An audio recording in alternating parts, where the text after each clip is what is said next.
Welcome to the Smack Drop Podcast. We are your hosts, Kyle and Rob Rude. Today we have a very special guest on the show. Over here from the Backseat Bookers podcast, we have AJ. What's up, AJ? What's going on, guys? Not much, man. We have a lot to talk about. But about our podcast, we are your one-stop shop for all your WWE main card recaps, reviews, predictions. Today's a special episode. We're also going to include AEW's debut episode of the Double or Nothing pay-per-view that took place Saturday. To talk about it. Yeah, no, man, I can't wait to dive into that. For those of you listening to us on YouTube, go ahead and drop a subscribe, like to us, share it with your friends. Just help us get some exposure out there, folks. We're just trying to get as many listeners, find those like-minded individuals that love talking about wrestling just as much as we do. We just got on Spotify. Thank you to Rob Rude. We can all thank you for that. And also we are on Podbeam at smackedrawpod.podbeam.com. There's a botch for the night. It happens. You can follow us on Twitter. Personally, I'm at the Kai Tai Show. Rob, where can they find you at? 2 words. Can't see me. Letter C. Yeah, buddy. AJ, shout it out. Where AJ, you at, bro? yeah, go ahead. Let them know, man. You can find us on Twitter at Backseat Bookers. Sweet deal. All right, you guys, we have a full weekend of wrestling in the books. We just wrapped up SmackDown. How's the wrestling scene looking to you guys? Half and half to me, honestly. Like, I was happy and I wasn't happy about this weekend.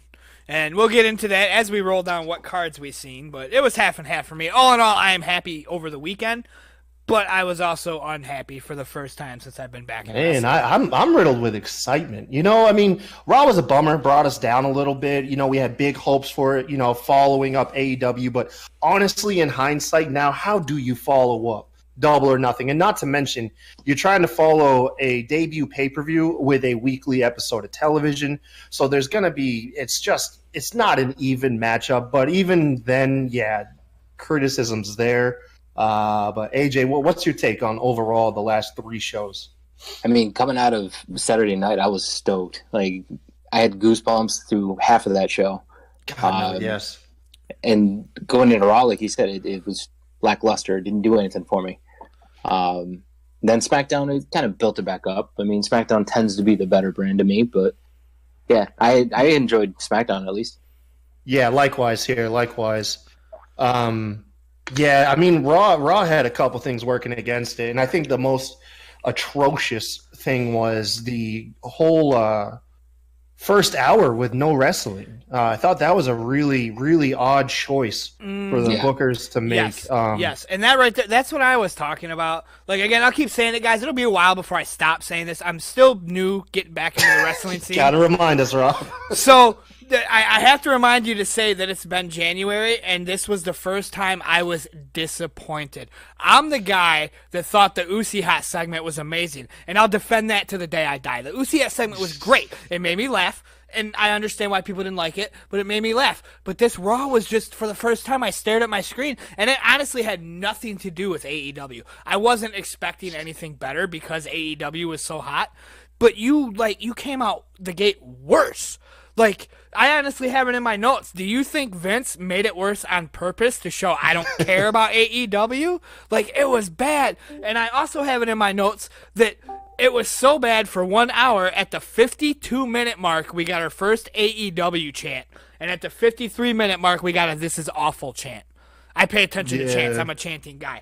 Yeah, I mean, the crowd was turning on the show there for a bit when Shane was out there. They were definitely getting volatile. But a mix of you wait an hour to have some wrestling, and then that wrestling is Shane fighting a jobber. What are you doing, man? Especially when the pay-per-view that preceded it is definitely with the more indie guys. They're more known for the in-ring stuff and then the sports entertainment second.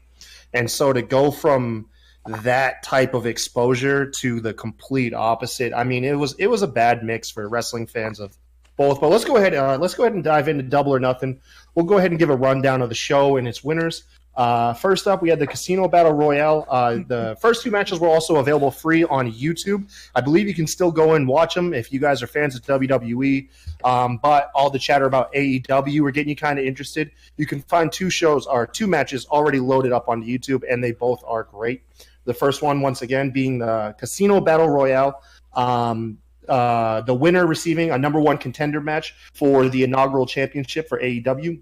The winner, of course, was Adam Page. The second of the two kickoff matches was Kip Sabian versus Sammy Guevara. Is that how you say it?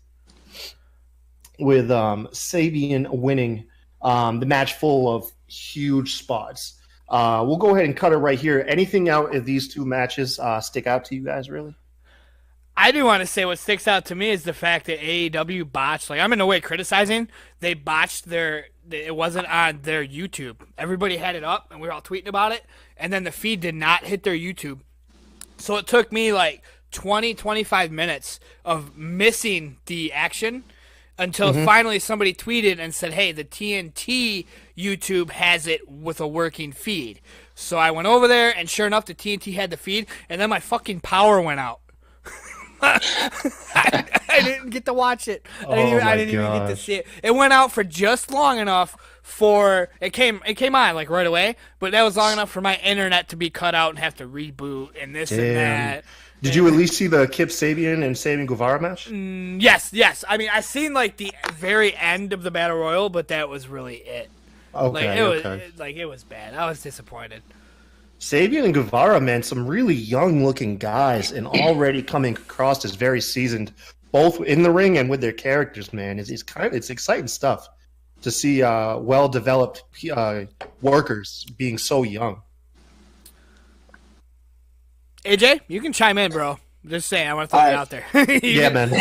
Chime in whenever you want. That's the fun of this. We're not going to get mad at you if you cut us off. I just want to tell you that. Go ahead. All right, I would say on my show we go nuts and we're always yelling at each other. Yes, and shit, so. Have at it, man. Have at it. Yeah, the Casino Battle Royal was awesome. I enjoyed it thoroughly. MJF, he's probably the greatest heel in wrestling right now. I didn't even know who he was until Double or Nothing. He's my favorite heel in the whole world. He's so good at what he does. I didn't know who he was until I think they did the announcement of Double or Nothing in Vegas, and he kept calling Conrad Turkey Tits. Yeah. I think that was my first big exposure to him too. Yeah, and I was talking to my boy Lee Walker. He does a lot of wrestling writing and stuff like that, and he did an interview with MJF. And when we were talking about it, he told me, he goes, "You be careful you ever interview him because he is relentless. He ribs on everyone, just goes after everybody. He stays in character." Exactly. There's no breaking kayfabe for him. Somebody tweeted out recently, I forget who it was. I should have noted who it was because I knew I was going to say this while we were recording, that they seen him on the airplane and like they gave him a nod and he just gave him a stink look, like totally in character. I'm like, that's amazing. Like it should be that way. Didn't you see have that Twitter video of someone? I think someone acknowledging him. So he's walking by and he just gives him the bird. That might be it. I don't know. I remember seeing something about that. You got to appreciate stuff like that. That's Lacey Evans does stuff like that too, man. I was actually just gonna say she went to high five. Fans trying to hand, using she pulled the glove out. Fucking tissues or gloves. Yeah, that's what it was. It was refusing to touch fans, man. You got to appreciate the little details, man. Right. Like you can I didn't see the video, but I saw there was a video out there of MJF yelling at a little kid. Jesus! If you're gonna go all out, go all out. I support it. Right? Did you see the video of that Impact house show? I can't remember which wrestler it was, but one of the wrestlers spit his gum at a kid. And it looked like he hawked a loogie. It was his gum, but nonetheless, he spit on a child. And the dad legitimately came up and started throwing punches at him. And I got him once or twice before security came in and had to break him up, and the wrestler could finish his entrance to the ring. I was like, Jesus. I don't know. I'd probably throw some punches too, man. I'm all about yelling at my kids, staying in character, but man, come on, dude. You can cuss at my toddler, man, but don't spit at him. All right. He's got to learn some way that you're a bad guy and you don't care. But come on, right? Spit gum at someone. But these kickoff matches, man, they were great stuff. They really got They really got to show like two of the big aspects of why the indie scene is so hot right now. The Battle Royal, showing off the comedy sides, along also with an array of different spectrum of types of characters and wrestlers that are out there, showing that it's a really broad spectrum, especially when you compare it to the WWE landscape, where it doesn't feel quite as diverse, even though arguably nowadays WWE is the most diverse it's ever been. But no, I appreciate it, especially if, like I said, if you've never seen the indie scene before, the Battle Royale I think is a perfect intro, and then going straight into the Sabian and Guevara match, showing the level of talent that these guys have and the work rate that they can put out. I think it was overall like probably the best two free matches you could really give away for this pay-per-view. Follow it up, we had I didn't see the intro because I was busy trying to find a working stream for the show because I'm broke as hell and I feel guilty. But I'll edit that out if you want. I heard that the national anthem was either botched or heavily criticized. But I didn't actually see it. It wasn't conventional, that's for sure. Yeah, okay, I didn't hear it criticized, and like I will never ever criticize the national anthem. The national anthem, it just didn't seem like it fit. Like, yeah, I don't know. Maybe that's what everybody's saying. I didn't hear the announcement, but I think the little girl might have been a part of that Autism Speaks that they're doing with AEW and all that. Right. I'm not 100% sure. I couldn't hear anything because I had a party here watching, and no one. Yeah, yeah, man. Ooh, I miss them days. we kicked off the show with a lot of talent from over in the East. We have Aja Kong. I'm probably going to botch a couple of these names. Yuku Sakazaki and Emi Sakura versus Hikaru Shida, Ryo, and Ryo Mizunami. First off, who is the tiny little, like, upbeat wrestler that was out there that just looked like a Hello Kitty mascot when she made her entrance, but then she ended up being like the smoothest wrestler in the ring. Like, the it was AEW Kairi Sane. Or Kairi Sane, that's who you're talking about, right? Even Kairi Sane looks a little sloppy compared to this girl. Well, This she girl does, was but like smooth as that's butter, like dude. instantly, like I'm like, oh my god, it's an AEW Kairi Sane. Oh my god. Yeah, I guess that's the best. If we're thinking of the comparison. same match, honestly, I don't have any notes on AEW. I didn't take notes. I enjoyed the show. I didn't worry about writing stuff down. I want to say it was Ryu. We could be talking about the wrong girl, but I know there was one out there that was a Kairi Sane. Like, I'm like, oh my god. So the girl I'm talking about, y'all can leave it in. Like I said, she was the most impressive to me because of how off guard she caught us. Like, she's obviously the smallest one in the match. She was like 90 pounds. God, soaking wet, right? Wearing genie pants.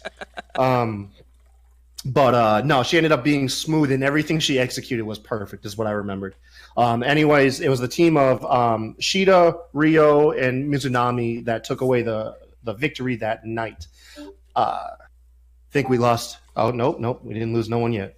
Next up, we have the best friends, Chuck Taylor and Trent Beretta, versus Angelico and Jack Evans. I believe Angelico and Evans are from or have done matches in Lucha Underground. Never personally see them. Yeah. Never seen them over there. I stopped watching Lucha Underground, I think, after like season 2. Oh man, you gotta see some of the moves they were doing. Yeah, like, I hear good things. And Helico did a flying drop kick off the office into the ring and kicking someone off a ladder. Ooh, Jesus. Like, that's at least a 10-foot gap. That sounds amazing. No, Lucha Underground, I remember watching it thinking it had potential, but the amount of wrestling I watched, it got the chopping block. It was the overflow for me. Yeah, I didn't watch the last 2 seasons. Yeah. That's where though we got our first exposure to Ricochet though, Prince Puma. He's arguably the biggest star to come out of Lucha Underground that I personally know of. Yeah, easily. Yeah. I can see Ricochet fight with all them guys. You look up Prince Puma, you wouldn't recognize him because he wears a luchador mask, but he's got the same tattoos. Prince Puma, that's who Ricochet was? That's Ricochet, yeah. Right. And he's super young there too. I mean, he's got to be like a teenager or just turning 20. I see him being young, he's still young doing them flipsy doos. Yeah, My man's crazy. He's still young. Anyways, the best friends, Chuck and Trent, ended up going over here, only for everybody to get jumped at the end of the match by Goon Squad that I was being told not too long ago is a team known as Super Smash Brothers. Yes, yes. I know nothing beyond that other than the name. Me neither. That's where that was. I couldn't figure out where they were talking about that. Yeah. So they said like the main duo there are to as Super Smash Brothers. I want to say from PWG, but I'm probably wrong with that. And then they're flanked by a whole bunch of druids or goons, all wearing the same masks as each other. And at one point, they made almost like a Game of Thrones reference. They made a throne out of the druids. Essentially, it was actually pretty cool. I do want to chime in. Like I said, I'm a chant guy. I love chants. The crowd actually chanted, "Who are you?" They got a "Who are you?" chant going. Because nobody knew who these guys were. And obviously, it was answered the Super Smash Brothers. Yeah, and I mean, you're dealing with a crowd that's the biggest smarks in the business who are all have their fingers on the pulse of the wrestling industry. So it's actually pretty cool to get some people out there that they don't know who they are. I also want to chime in, though. I mentioned earlier my power went out during the pre-show. When they cut the lights, I thought my power went out. I'm like, you got to be kidding me. Oh, I was so mad. And then it came back on. I'm like, okay, everybody's happy. That match was followed up by one of my favorite trios, SCU. SCU. Rob, if you're not familiar with SCU, just go ahead and watch Being the Elite. Oh, yeah. They easily cut some of the funniest promos because every time they're being filmed in a new city, they cut a promo that this is like the absolute worst city they've ever been in. And then the Rocky promos they do. Yeah, man. They're awesome, dude. And it's crazy how much popularity Christopher Daniels is getting this late in his career because that dude has been around since the 90s. I think he's had a couple dark matches in WWE like way back in the day. He was supposed to be the Dark Overlord or whatever it was that turned out to be Vince McMahon. Oh, yeah, that was him. Yep. Rob, you from the Attitude Era, you remember that? When, the Dark Ministry. I didn't watch like the Ministry. Are you talking about what the hell is his name? The guy from the Godwins was in the Ministry. Is that what you're talking about? The dark guys that were like all black? Or was that after my time? Because I wasn't around for like the entire Attitude Era. Like when it hit like 2000, I kind of faded off. Okay, so no, this was a little bit before that. Have you ever seen like the famous meme of Vince McMahon like being revealed from under a hood, and he's like, "It was me." Yes, and it was me. That was originally intended to be Christopher Daniels. Oh, okay. Yeah, at least now rumored. The Ministry. I have to know. Is that what you're talking about though? Like the guy from the Godwins, Henry. I think it was Henry. No, so the Ministry was essentially. The Undertaker's faction. They had the Acolytes. Are you talking about the Acolytes, Bradshaw and Farouk and Bradshaw? Okay, I know them guys. I swear to God, a Godwin was in the Ministry. I don't even know. I don't go know. Go ahead and carry on. I'm going to Google it right now. I have to. Losing me. Yeah, go ahead and Google it. We'll keep going. Yeah, I tend to ramble off like that, but you know. Anyways, SCU took on the Strong Hearts, which was a team comprised of Seema, T-Hawk, and Lindemann. This was my first exposure to them, and then also wrestlers from the company OWE, which is a promotion in China. And apparently they're known for having very talented workers, also that are very young. Essentially, OWE seems like it's raising like the future crop of a lot of the Eastern wrestlers in the world. There he is. Yep, and, he's in it. I just had to throw that out there. I was right. One of the Godwins was in the Ministry. I'm sorry, guys. What's that? One of the Godwins was in the Ministry. Was in the Ministry? Yes. What was his name? I don't. Godwin, you're throwing me off. The Godwins. Remember the Godwins? The Godwins were Attitude Era. They were pig farmers, weren't they? Yes, they were the pig farmers. Oh, okay, yeah. That was like Golden Age or whatever, New Generation of Golden Age. And that was before I watched. Yeah. Okay. One of them had I don't remember his name. It's irrelevant. We're going off track. But I know who you're talking about. He was in love with Sonny back when Sonny was starting to blow up. Yeah. And then he slapped Sonny. I think it was Henry, but I just looked it up, and sure enough, there was a picture of him with maybe. No, I know who you're talking about now. It was it was before I started watching wrestling. Yeah. I pretty much started watching wrestling right when NWO was formed, and then every Monday after that, I was jumping back and forth. Okay, I was in before that. I've said it before, but it was Halloween Havoc '95, the monster trucks. Like they kept promoting them, and I was like, Mom, I want to see monster trucks. Before me. And like my uncle did pay-per-view parties, and she's like, you can go watch it there. And I went for monster trucks, and I walk out the biggest freaking wrestling fan you'll ever find. I'm like, that was great. I want to watch them all. So that match was ultimately won in the end by SCU. They went over the young guys from OWE. Next match, arguably by this point, got the biggest pop out of the crowd, but was originally slated for Dr. Britt Baker versus Nyla Rose versus Kylie Ray in a triple threat match, only for Brandy Rhodes to come out and make the match awesome by introducing Awesome Kong.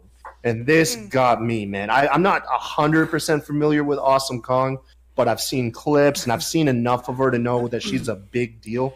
And that woke the crowd. I mean, the crowd was already hot, man. This is where Rob chimes in and does what Rob does. I'm sorry, guys. Go ahead, man. I've been in the Pokemon community for like 3 years. Jesus Christ, dude. Okay, and the only that's going to be relevant here in a second.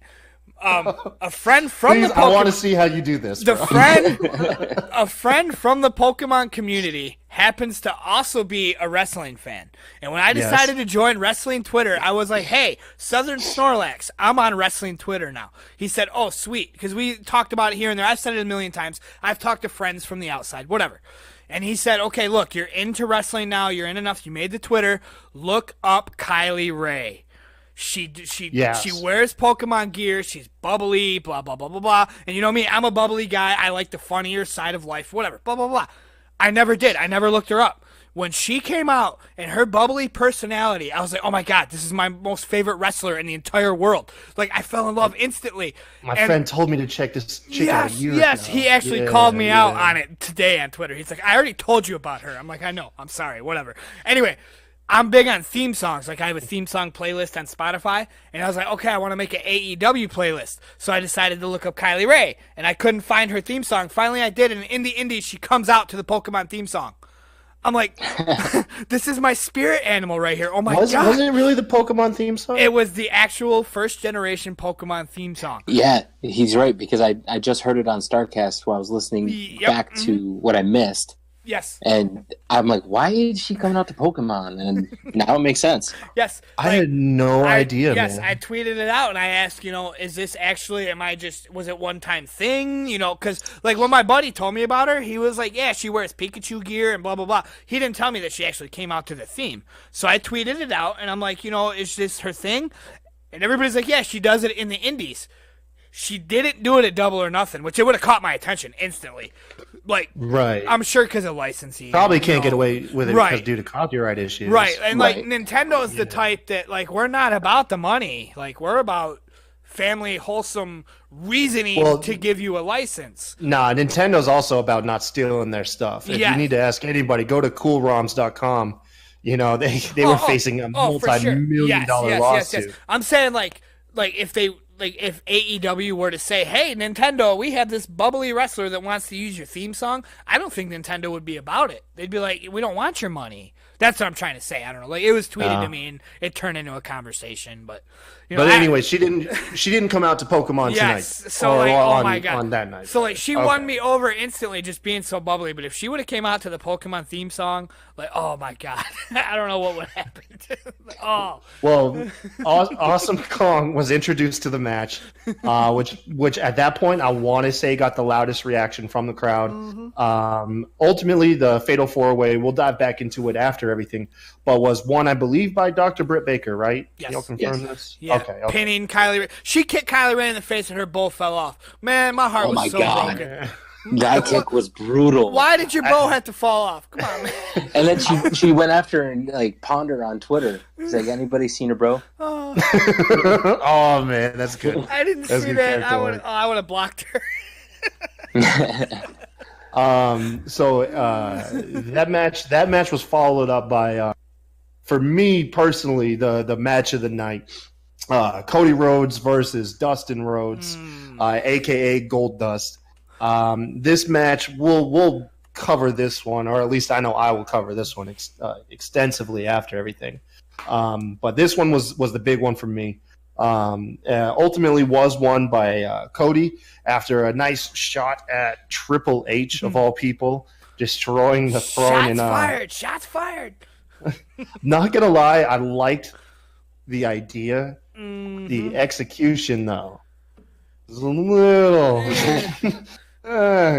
bit. I won't say cringy, but left a little bit to be desired. Yeah, indeed. But ultimately, though, yeah, we'll talk more about that match here in a little bit. The co-main event saw the Young Bucks, Matt and Nick Jackson, taking on the Lucha Bros, Pentagon Jr. and Phoenix for the AAA Tag Team Championships. This is a lot of people's match of the night due to just the high spots that these guys had. Ultimately was won by the Young Bucks. They did retain the titles here. And then we also had the main event followed that up. Kenny Omega versus Chris Jericho. Chris Jericho, to many people's surprise, won this match in fairly clean fashion, debuting his new elbow. What AJ, do you know the name of the elbow? I've already forgot it. I don't know if it had a name other than a spinning elbow. It has a name. I don't remember what it was, but yeah, it has a name. It's a spinning back elbow. It's an MMA. Chris Jericho, I thought it was pretty lowbrow, though, for Chris Jericho to throw it at Omega after already breaking his nose. Yeah, right. There's one thing that's going to put you away. It'll be that. And then, of course, after Chris wins, we get the shock of the night. The debut of Jon Moxley, a.k.a. Dean Ambrose, coming in Shield fashion through the crowd, destroying Jericho, destroying a ref, and then destroying Omega on top of the poker chips, ultimately giving him a Death Valley driver off of them. I want to say through like the stage, essentially, to close out the night, and ultimately what is being highly referred to as one of the best, if not the best, wrestling pay-per-view of this current year, and then also of last several years. I'm a man of comedy. I just had to throw it out there that I had no intention of bringing this up on the show right now. But when you talked about the poker chips, Mark from Twitter tweeted Dean Ambrose flexing on top of the chips, and he tweeted me when I win a pound at the slot machines. Jesus. Hey, was I the only one that thought those poker chips were CGI, similar to what WWE does during WrestleMania? I swear, like every time I saw, maybe it was the stream or something, just the quality of what I was watching. They were clearly real. Because like a couple times I thought how sweet it would be to have one on the wall. Yeah, man. Like, but I mean, I seriously thought they were CGI until Jon Moxley brought Kenny Omega over to him. I was like, oh my god, they're actually there. No, it was CGI. He was just floating. You know, he's that good. Yeah, that's what it was. It was like green screen, bro. Yeah, man. Get on our level. But, hey, that Jericho finisher is called the Judas Effect. The Judas Effect. Oh, after his one of his Fozzy songs. Yeah. I forgot he was in a band. What do you guys think, man? I mean, Rob, this is your first introduction to the indie scene. I was on the edge of my seat the entire time. I thought it was absolutely, truly amazing. Like, I never questioned giving them $50. But I am glad I gave them $50. The reason I gave them $50 was I actually sold a couple Pokemon cards to help pay for it. I'm not gonna lie. Damn. I had the money, but I just wanted, you know what I'm saying? I had to justify a little bit. Any specific Pokemon you got rid of? A couple Charizards, which I collect Charizards. You got rid of Charizard? I have 112 Charizard cards. Jesus. So I got rid of a couple. Whatever. Anyway, I was like, I can't miss out. Who the fuck has a couple hundred Charizards? I'll show you. Well, they're still actually recently moved, and I don't have a place to put my Pokemon cards. It absolutely sucks. I have so many. I have boxes. I have so many. It's just got to be the weirdest thing I've heard in a while. But anyways, overall you liked it, right? I absolutely loved it. I'm so glad I gave them my money. Like, if they were to say tomorrow that next month's pay-per-view is on sale, I would buy it. Like, boom. Like, I'm in for sure. Like, well, actually, go ahead, AJ. Give us your thoughts on the show. I mean, my favorite part was definitely when Adam Page ended up being the Joker. We all thought it was going to be Moxley, and then as soon as I heard his theme, I knew who it was. And I looked at my arms, my hands, my hair was all standing up, and I was stoked because I'm a big Adam Page fan. He's a stud. Pun intended. yeah. He's a hard worker too. Yeah, Rob, if you don't know the pun, Adam Page is known for having a big old dick. Is the running joke on like all the being the elite stuff, and it led to a cowboy and a horse. Yeah, all of that too, but it led to an awesome feud between him and Joey Ryan. Do I want to know how it ended? He's calling Joey Ryan a penis pretender, saying that Joey Ryan paid off people to take those penis plexes. And it all ended up having a huge payoff at All In. Oh, man, yes, it did with the penis druids. Oh, yep. God. Telling you. Trying to explain that whole story to a non-wrestling fan has got to be one of the hardest things to do with a straight face. Yep. But going back to what AJ said, yeah. Adam Page is awesome, dude. He's easily one of the people that's going to be the future of the industry, a la like how Seth Rollins is. I mean. So who's going to take the belt, him or Jericho? He's super young, man. Yeah.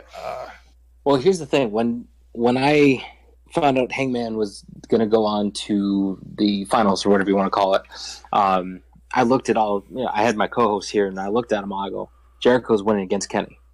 Because it doesn't make sense to have two of the elite go against each other, and they're both faces. Yeah. So we kind of knew Jericho was going to end up winning, and we all think that it's going to end up being Adam Page as the first champion. It makes sense. I mean, you wouldn't want to have Jericho, an ex-WWE guy. Yeah, that, and he's working with New Japan still. He's going against Okada coming up here for the championship. How are you going to have your AEW champion lose to the New Japan champion? Someone brought up a good question, and it was an intriguing thought, but it is kind of like more fantasy than does it make sense. But Jericho was the first undisputed champion in WWE, holding at the time the WWF and WCW belts simultaneously. Someone brought up, like, what if they repeat that story and he holds the AEW championship and the IWGP championship, and they kind of replay the undisputed champion. And in theory, I think it looks cool from like a photo and a moment standpoint, but it really wouldn't. I don't think it would really be beneficiary for any party outside of Jericho if they were to do it. So you're probably right. I mean, you're probably right. It's probably going to be Page will be the first champion. Like you said, he's young and he's got a lot in him. I do gotta say, Cody versus Dustin, that match was my favorite on the whole card. Yeah, same here. I can't wait to talk about it, man. I can't wait. Yeah, that was just the highlight of my night. We do. I'm holding off, dude. The reaction that Dustin got from the crowd. The crowd were hot for him. Like, you got to think from his standpoint, the man's 50 years old. That's probably the hottest any crowd has been for him in years, if not his entire career. That might be the apex for crowd reaction for him. And rightly deserved, man. I mean, between not even just like the match itself, between the booking, the build that they had for it, the promos that they laid out, I mean, the story, everything, and then the dynasty, and then their overall performance in the ring, it was like a perfect match. Those people who are addicted to Dave Meltzer's star ratings, I can't wait to see what he gave them for that match. Arguably, I mean, I'm kind of biased. I mean, by the end, I was not going to lie, it had me choked up. And at that point, if you can get emotion out of me like that from the match, I mean, that's an 5-star for me. I don't care who you are. Oh, yeah. Yeah, man. But him busting out, what was the sunset flip bomb out of nowhere off the apron? And yeah, where he, oh my god, yes. dude, Goldust doing a sunset flip bomb, what? Dude, it effortlessly. I saw him at a WWE event here in Syracuse one time, and as he was going down the line, he was tag champs with R-Truth, or they just lost him or something. Yeah, and I remember. I stopped him, shook his hand for a second, and I asked him, well, when are you going to get a run at the real gold? He goes, as soon as I'm done with this bullshit. Oh my god. And now in the back of my head, I sit here and wonder, was he thinking about jumping ship? Cody probably was talking to him. But yeah, well, he definitely wasn't referring to R-Truth. R-Truth's got a lot of respect. Oh yeah, R-Truth has been around for years. R-Truth, just because he doesn't look it, but R-Truth has been around as long as, say, like the Undertaker and stuff. Like he is. I remember him in TNA. I do want to take the time to bring it up again. My buddy I was talking about a little bit ago, Southern Snorlax. He's like, I was talking about, I don't know the difference between Raw and SmackDown, but when I was a newbie getting back into it, he's like, SmackDown is where it's at, man. Blah, blah, blah, blah, blah. He goes, everything's cool about SmackDown. This is cool. That's cool, blah, blah, blah. And he brought up R-Truth. And his exact words were, hell, even R-Truth is awesome. And at the time, I was like, I had only seen him like one time doing a dance break with Carmella or whatever it was. And like you just said, the reason I bring this up is the look of him is, he looks like a jobber. Like, he doesn't look like he would fit what he fits. So I thought, even R-Truth, come on, man. But oh my god, I was so wrong. The dude knows how to captivate people. Yes. Like, he's got incredible timing and comedy, and then he can back it up in the ring. Right. He's such a golden role. It's not even funny. Yeah, man. Yeah, R-Truth. I'm glad that he's still featured prominently. Like, I don't know what his glass ceiling is. I mean, it might be this. But I don't think he can go any higher. But what I don't think he wants to. I wouldn't either. I mean, you're golden where you're at. Like he's friends with Vince McMahon too. He's really good friends with him. If anything, you're a Twitter superstar. I mean, everybody loves your tweets now. I mean, we're watching your freaking I'm gonna defend the title till I can't no more. Even my wife was like, "Babe, did you see this I said video?" that to my wife too, man. I don't even. Dude, I don't think I've ever listened to that song. She but sent it to me. Yeah. I'm like, holy shit, are you serious? But no, man, I got a lot of respect for Truth. The same respect that I held for Goldust. The fact that he's been around forever and he's timeless. Like he doesn't show rust. Like when you compare him to like let's say like the Undertaker and then like Kurt Angle. R-Truth's been around longer, significantly longer than Angle had. And Angle diminished in the ring towards the end of his career. He couldn't go. In fairness, though, R-Truth can still go. Angle had main event spots. I mean, like... Yeah, but I'm talking about his timeless effect. Meaning, okay, I got you. He doesn't... His in-ring stuff, the wear and tear doesn't show on him like other wrestlers that have been around as long as him. And then the fact that he freaking is drinking from the fountain of youth, that doesn't hurt either. Dude looks younger than me, I swear at times.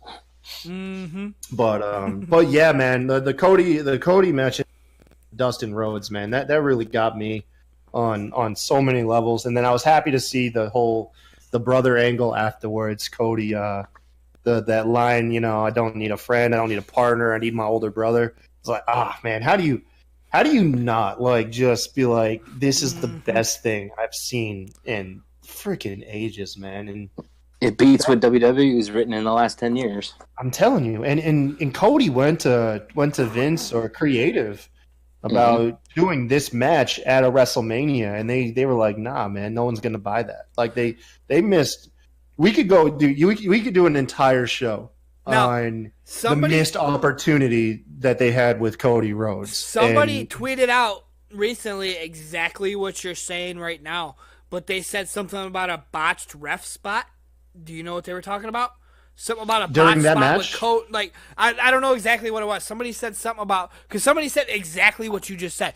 WWE could have had this, and WWE was leaning towards having Goldust versus Cody, but there was a botched ref spot that caused Cody to lose or something. I don't know about the bot. I mean, I know that the biggest payoff that they did between them was having them have a run with the tag belts together, and then winning the Shield, and then embracing with their dad, Dusty Rhodes. at the top of the ramp. Like that was like the apex of WWE leaning towards the Rhodes family having a story together, tying all three together. Right. As far as like an incident preventing anything else to occur, I don't know. I'm not that in depth. Okay. I want to say I just read that Cody presented the idea. Somebody said that they were leaning towards it, but like a ref screwed up the spot, and like he screwed it up so bad that they just couldn't go with creative. The like it got WWE ruined just didn't so want to bad. go no more. Yeah, like they just like they do pretended it didn't happen. Mm-hmm. Maybe one of our listeners can chime in. I'm not sure. I mean, I might have misread the tweet, but I don't know. Yeah. I gotta say though that match, and I know there's already a show called it the Dusty Classic, but that was a Dusty Classic. Yeah. Oh, when Dustin, he had to have gigged himself. There's no way that Kane did that to him. Oh yeah. Mm-hmm.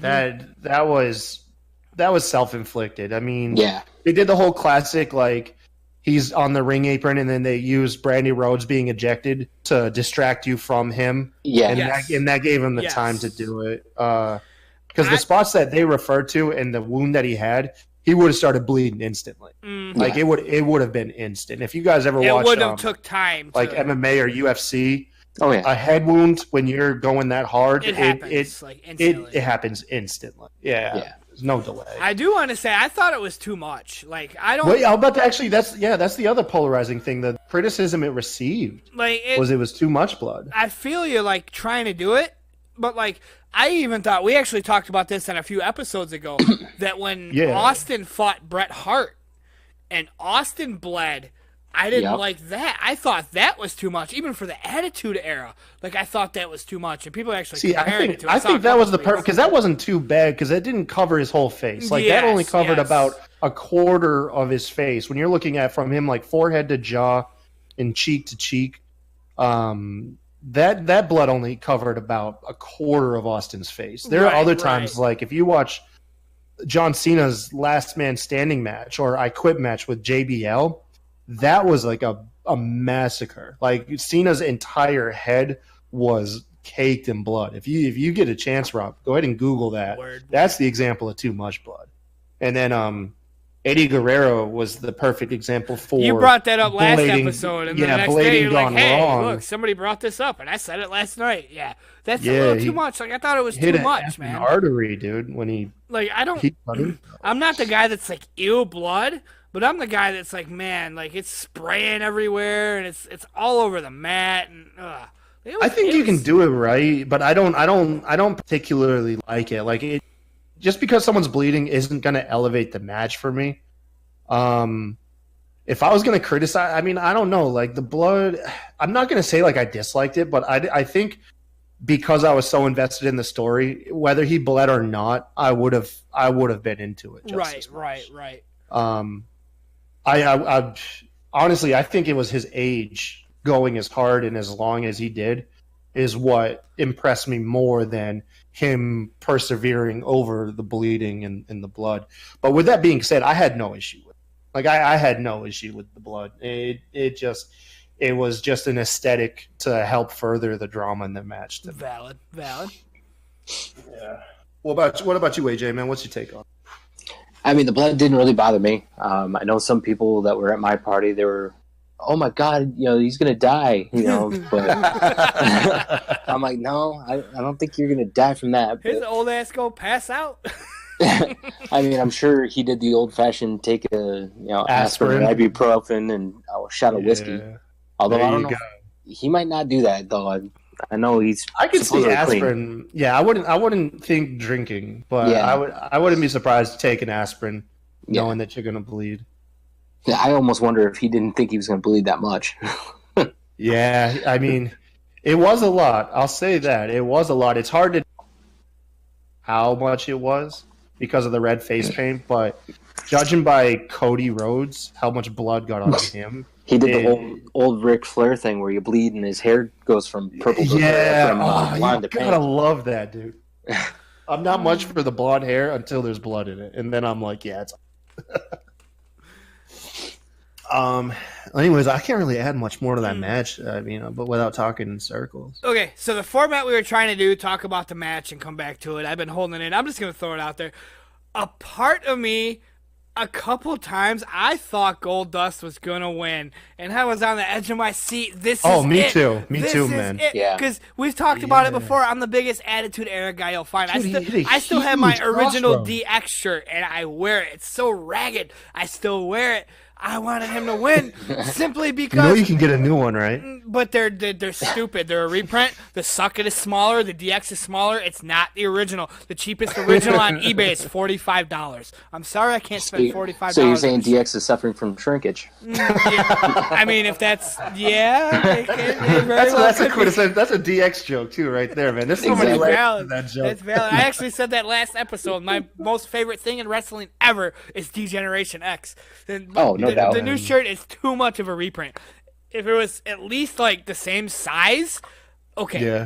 But it's smaller and But anyway, just because Cody was like, this is me versus the Attitude Era, which I said it last episode, I understand why you want to kill the Attitude Era. From the wrestler's standpoint, it was a bad era. It wasn't about wrestling. It was about comedy and titties. Well, it's also the past, you know? I mean, you can't... But it was so good. Why do you want to Why do you want to kill it so bad because of the past? Well, I mean, you don't want to kill it, but he wanted to kill it. You want people to stop coming up to you in the street and being like, "You're great and all, man," but personally, the Attitude Era. Okay, was I'm my not favorite that time. guy. I love But my Attitude Era. But I'm not that guy. they're out there though. Yes, you valid. know That's they're out there. 100% valid. They're always going to put you below Rock and Austin and everything. Oh yeah, that's. I actually told my wife earlier talking about Roman Reigns at the end of SmackDown. I mean, we haven't got there yet, but whatever. Roman Reigns at the end of SmackDown tonight. He wins with a spear. Come on, man, that's not a very good ending. Like he speared somebody, and then They he did wins. that perfect. Like They did that match. I mean, we'll get into it later, but I mean, they did that perfect to not have Roman be the last guy for the end of the night. To have that be R-Truth, that was a perfect ending. Yes, that's valid. That's valid. But what I'm talking about here was before the R-Truth thing happened. I was like, oh, come on. My wife's like, oh, he won with a spear and blah, blah, blah, blah. And I was like, but it's Roman Reigns, and he wins with a spear. And because of what you just said, I was like, back in the Attitude Era, The Rock fought Austin, and Right. you didn't know who was going to win. And The Rock fought Undertaker. You didn't know who was going to win. Tonight you got Roman Reigns. You know who's going to win. Yeah. I don't want to... that is the thing, is nowadays we do have the Superman figure that Yes. you just know. And it's just Roman Reigns. Everybody Cannot else lose. you can maybe be on the fence, but Roman Reigns. But that's completely sidetracked. Back to the Dustin match. No, you're good. I think we're covered there. I think that's why we're Yeah. going off on it. Yeah, I think- really quick. I thought Dustin could have won because I wanted the Attitude Era to win. I before support Cody winning, but whatever. Before we sweep it under the rug, though, obviously we should at least touch on the Young Bucks and Lucha Bros match, and then of course the main event with Jon Moxley debut as well. Did you hear that the Lucha Bros, both of them wound up injured after the match? Like for real Yeah. injured? Really? Oh, yeah. man. I didn't hear about that. Yeah, they had to cancel the booking. They couldn't even travel. No, they couldn't travel. They had to stay put, man. They were hurting. Dang. They canceled the whole show. Yeah. I mean, Because I think they were the headline, and they're just like, "Yeah, we're going to cancel the whole thing." we don't really have a card without them, unfortunately. But apparently, their rematch for the AAA titles back down in Mexico is still on. So that kind of leads you to indicate that the injuries aren't overly severe. But given the match that they had, I don't know how you can go as hard as, say, them and the Young Bucks and work the type of schedule. Although arguably, from what I gathered, the Young Bucks have had a kind of a light schedule this year compared to previous years. But the Lucha Bros, from what I gather, they've been going show after show, and these guys steal the show everywhere they go. I'm rhyming too much. I first saw Pentagon and Phoenix in Lucha Underground, and I Right. knew they were stars on the rise. I mean, WWE's issue with them is that their English wasn't that good. It's like That's Vince their issue McMahon with a just- lot of people, man. That's Vince the issue with McMahon is just Andrade. I know that insane. much. Yeah. Now, asking you guys obviously know more. Like I'm a WWE fan venturing out. The AAA titles. Who do those titles belong to? To AAA. Yep, Triple A. AAA, Yeah, yeah. that's the program or promotion. That's itself, that's AAA? like Mexico's WWE. Oh, okay. So, Yeah. are the Lucha Bros in this AAA? Yeah. Okay. Yeah, they lost the AAA tag belts to the Young Bucks in AAA. Oh, This okay. this was a rematch. So I personally had them pinned to win because the foreigners won in Mexico, so I was thinking they would do the same thing and have the foreigners win in the States. Makes sense. But now I'm firmly behind. They're going to get those belts back in Mexico. Okay. And probably get one of the biggest reactions. Also, if I remember correctly, that match in AAA like seriously outdrew anything WWE's done in years. Valid. Like they brought in millions of viewers. I think it was like 500,000 or something like that. Or no, was it 500,000? I thought they were talking like 4 or 5 million. I thought they like outdrew It might have been. Maybe I saw an early stat. Well, no, I kind of want to be right on this because I'm gonna feel like an idiot. Someone would be like, "Oh, they outdrew WWE. They didn't even."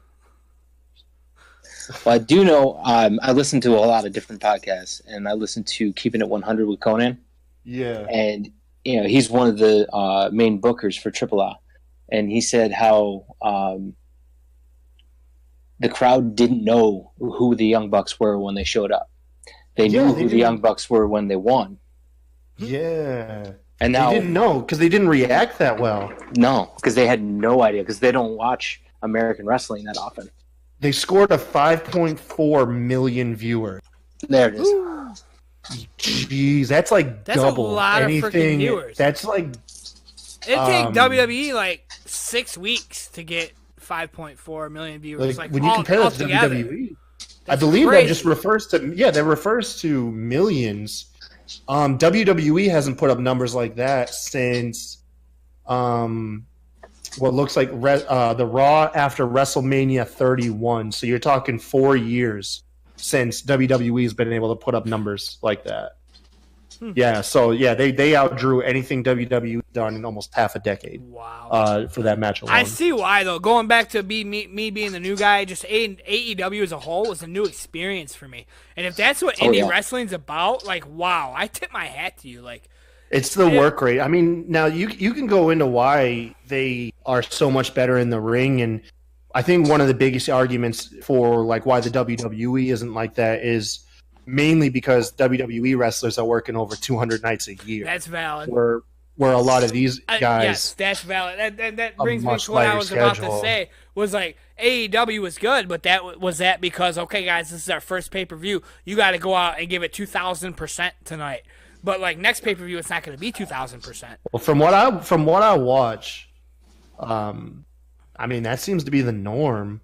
And maybe it'll change once they have a weekly television show, but exactly. only time's gonna tell. What happens when you're busting out storylines? Like you just had these matches that nobody knew who half these people were. Well, not. Well, nobody, I mean, they have stories, but I mean, it's what like I said. Most of it's in Being the Elite.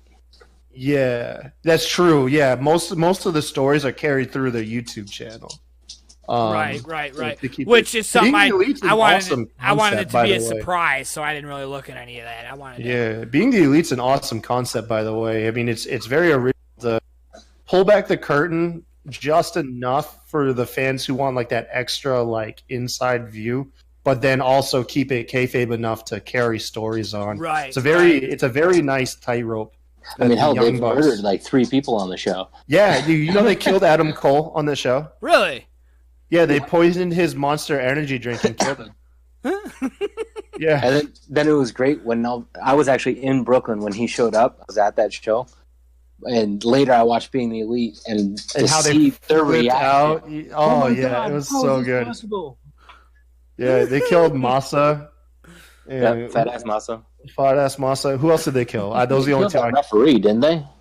I haven't. So since the 100th episode, I actually haven't watched Being the Elite. I've been meaning to marathon it. Oh, okay. Yeah. They were trying to kill Adam Cole. Or no, they did kill Adam Cole. They were trying to kill Tama Tonga or... Yeah, they were looking at that and yeah.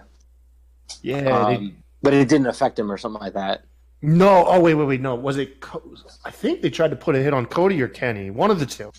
Anyways, yeah, and then like one of the Tonga brothers swapped out the drinks, and I think it was a Fat Ass Masa drink by mistake. Yeah, it was supposed to be Cody's. Yeah. Yeah. Okay. But no, when they killed Adam Cole, it was hilarious because the referee that they actually just brought into AEW, he drank it too. Yeah, he drank it, and then he died. Yes, I remember now. Yeah, you got to watch this shit, man. I was just gonna say, who the hell are you guys talking about? AEW put this out? No, so technically, so one of the biggest contributions to why AEW is a thing and it's so big is due to the YouTube program called Being the Elite. Okay. Which is mainly produced by the Young Bucks. Oh, okay. It started out as a video vlog of their travels, and then all of a sudden, and it just kind of blew up, and they were getting views on the funny incorporated storylines. Yeah, okay, man, and it's so lighthearted and easy to digest, and the videos are only like maybe 10 to 20 minutes a piece. That it's very easy to sit back when you got an hour and kind of marathon a couple episodes. Yeah, it comes out every Monday. Yeah, it's a lot of fun, man. I remember like one day I binged probably like 20 or 30 episodes. Like I seriously watched several hours. Oh yeah, me too. Yeah, but that is one of the major contributions to the success of AEW was the following they got on YouTube, which is actually kind of phenomenal if you think about it. That the free platform of YouTube now contributes to one of the arguably the biggest wrestling promotions that's going to be relevant for some time now. So that's crazy to me. So going back, no, like I didn't get closure in my question, like because we. Sorry, bro. No, you're good. You're good. We kind of went off. That's what we do. Like I'm not mad at all. I'm glad we went off. That's what we do. Like I enjoy it. That's why our episodes, one coverage of SmackDown is 2 hours long. That's why I love it. I swear this is partially his love for podcasts and partly just his escape from his house. Yes, I have 4 kids and I work 65 hours a week, so this is my me time. Man, go ahead. What I was getting at is the Young Bucks own the, what'd you say, it's a Triple A, is that the thing? The Triple A titles. Yes. Okay. So they fought the Lucha Bros, which I didn't know. I knew who the Young Bucks were because the Young Bucks were a thing. The Lucha Bros, I didn't know who they were until AEW said, hey, the Lucha Bros are fighting the Young Bucks. They're both in Triple A. Yes. Oh, okay. So yes. What I'm getting at is, what if the Young Bucks, who hold the AAA belts, which is a completely different organization, which I don't know this answer because I'm a WWE guy and they're not allowed to go fight anywhere else. No, I see where you're getting at. The Young Bucks are going to fight the Lucha Bros because they're in AAA. What happens if the Young Bucks fight, just say, the Usos, just pulling off the top of my head, come to AEW, but they're not in AAA. The Young Bucks fight the Usos. The Young Bucks are going to win because they can't give the Usos the belts, right? Well, the matches are usually set up specifically. So with the indie guys, they're not locked down for the most part to one promotion. Okay. So they could own, say, the AAA tag titles, do a tag match somewhere else, say PWG. Okay. And it's not for the AAA titles. Therefore, if they lose, it's cool. Okay. So basically, what I'm getting at is they're only gonna put the titles on the line against somebody who is also in that promotion. Unless there's a working partnership. So AAA has a partnership with Impact. So there technically could be a chance that the AAA titles would get defended on Impact because of the working relationship. And then Impact wins it, but it'll be in the storyline that we're going to come back for our belts. But it would still be the AAA titles. You know what I mean? Because right. some promotions will work together. So sometimes you'll get like Ring of Honor had some belts defended on New Japan and vice versa. So it just depends on the relationship between the promotions. But if there is no relationship, then if they have a belt with one promotion and they wrestle on another, then those belts aren't going to be. It won't be a title match. Okay. Yeah, but sometimes I'm like that seems kind of weird, but yeah, it makes sense. No, that's one of the cool things about the indie scene is they realize that WWE is such a juggernaut that a lot of the indie scene realize they can't be selfish, and so there's a lot of working relationships between them to help spread the viewers around, and build up the scene itself. Right. That makes sense. Yeah. That makes sense. Yeah, AEW is working with AAA and OWE out of Japan or China. So Yep. And then they're with New Japan too, right? That's how Moxley's Well, with they're New Japan? trying.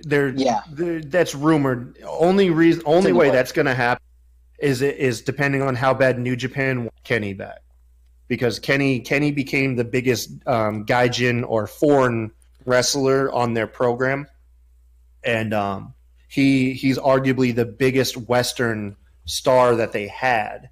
So there's a chance that they'll do it. But as of right now, there's technically no working relationship. But I bet in the future, yeah, they will, because they're going to want Kenny over there.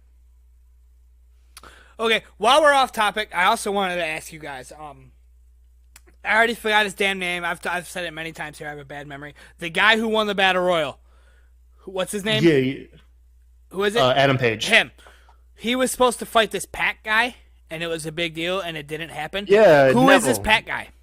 Neville. You didn't see Neville because you just got back into it. I have no idea who Pac is. I have absolutely no clue. Neville's a beast, man. He's like a mini Brock Lesnar that can like do crazy aerial moves as well. Ooh. Nice. And he's got a nasty attitude. You got to see him. You have to experience him. His heel turn on 205 Live is the perfect example of Neville. He's on 205 Live? He's in WWE? He was. He was the one that lost to Enzo Amore and then left. Oh, yeah. Okay. Which Rob didn't see. Rob just got back as of January. Yes. Rob's been on hiatus until January. So anything prior to 2019, Rob's not familiar. I might know about it. I've said it again. Look, it's coming up again, bro. I was on the outside looking in. I knew the bigger things that happen. Like, I have buddies that are into it and whatever. But yeah, like little stuff like that, like I wouldn't. But yeah, like, even now I don't watch 205 Live. So yeah, Pac or Neville got really big for his aerial maneuver, how like smooth he was in the ring, and then when he went over to 205 Live and recovered from a broken ankle, so he was away for a while. Like a legit broken ankle, like for real. Yeah. Okay. And he came back and did a heel turn and got his personality to show, because beforehand he was just in ring stuff. And then when he came back, yeah, he was a superhero, bro. Like, look up his old. It's cringy but awesome. I think Vince McMahon called him Mighty Mouse.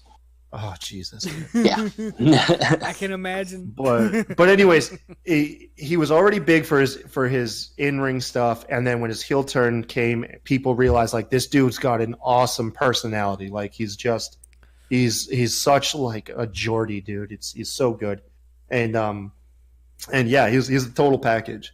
And then he pretty much blew up at Vince behind the scenes. If you paid attention to the news, he literally like shouted at Vince or cussed him out somewhere along those lines, and then just said, "Screw you, man! I'm not working for you no more."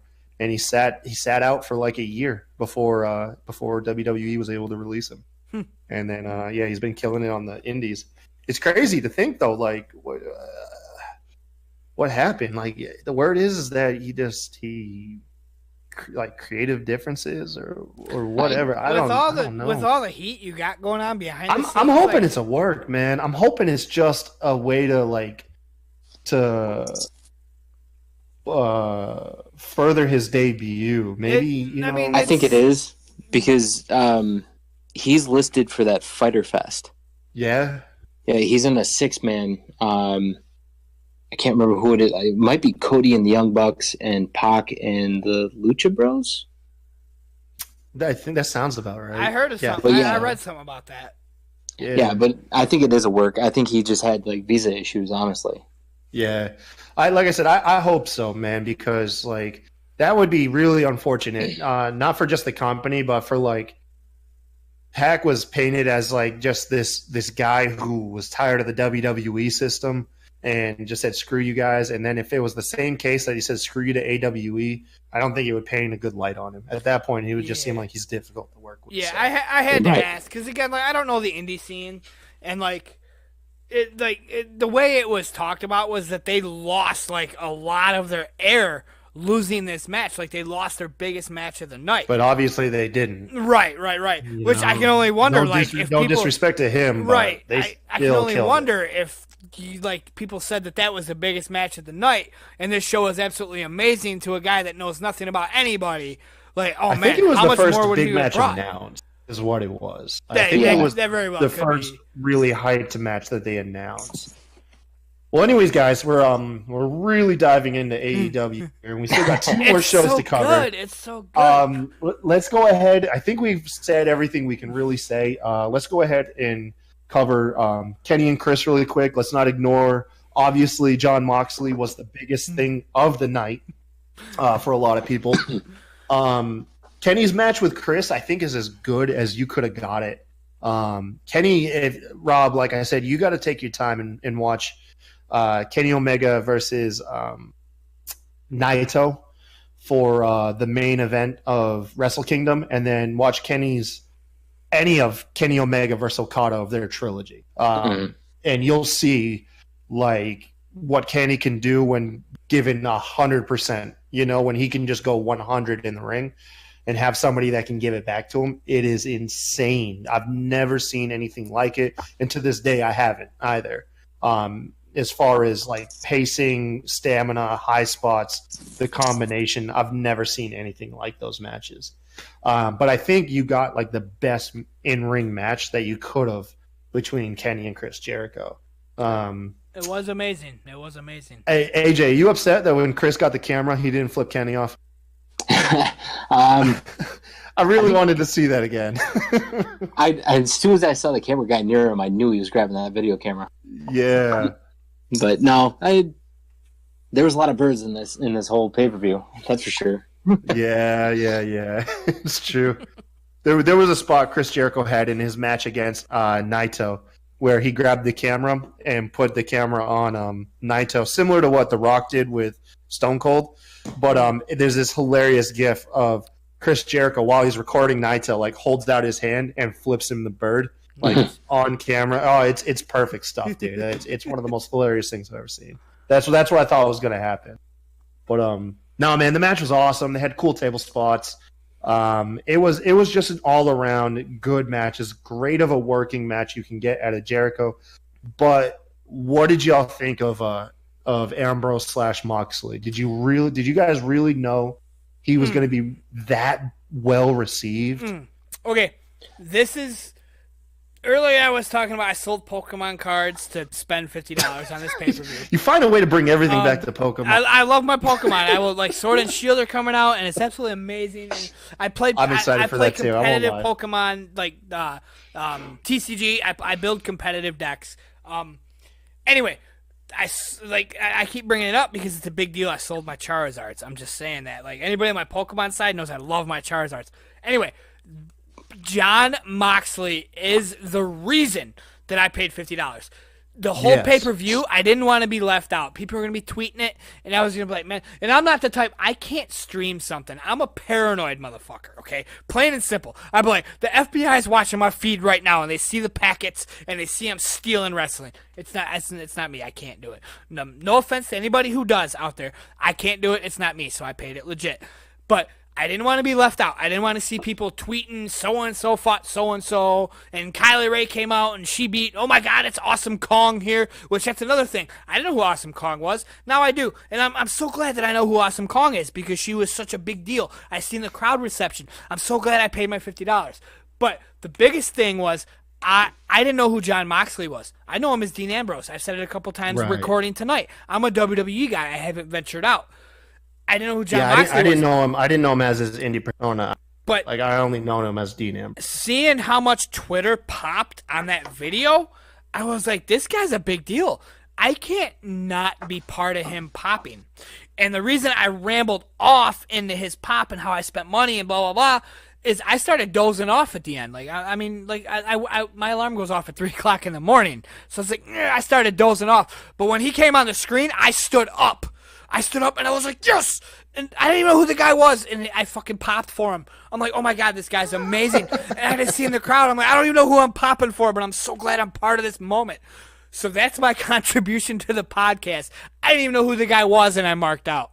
Yeah, I mean, you didn't really get to see much of Ambrose too if you just started watching. I knew who Ambrose was. Again, going back to the outside looking in thing, right. I knew who Ambrose was. I knew he was a big deal. But you didn't get to see him like during his Shield days. I have no idea why. I have no idea why he was a big deal. I have no fucking clue. Like when WWE's like, his contract's up, and they're reuniting the Shield and blah blah blah. I'm like, why? I mean, like the Shield reuniting thing that they did a one-time thing on Sunday night or whatever. I was like, this is stupid. I don't want to watch this.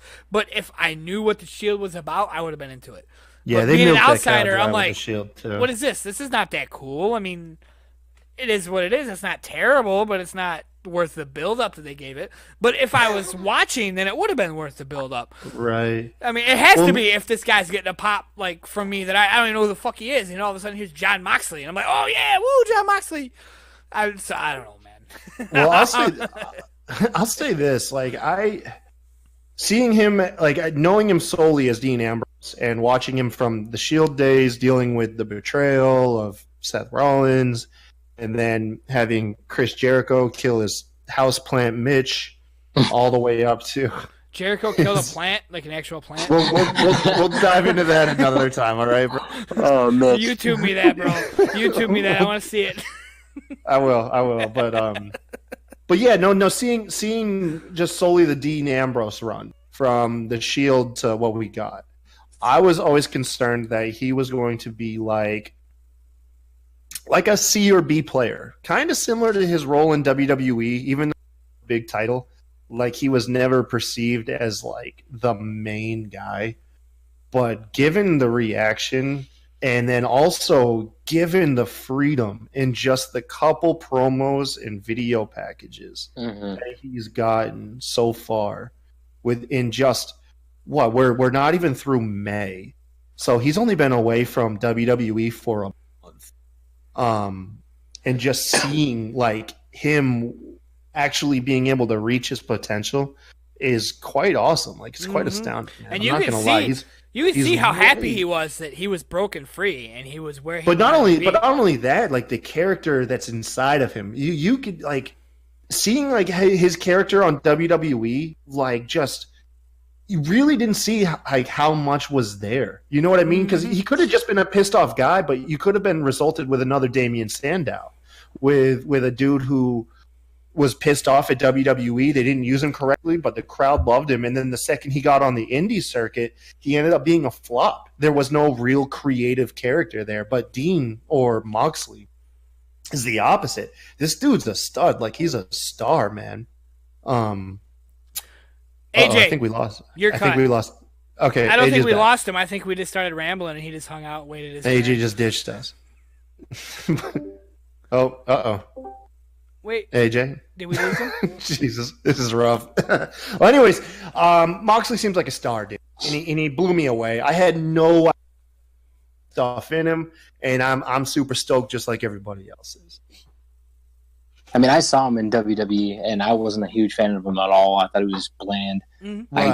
I did go back and I saw when he left the indie scene his farewell speech, and like he was full of F-bombs, and I'm like, who is this guy? This guy's totally different.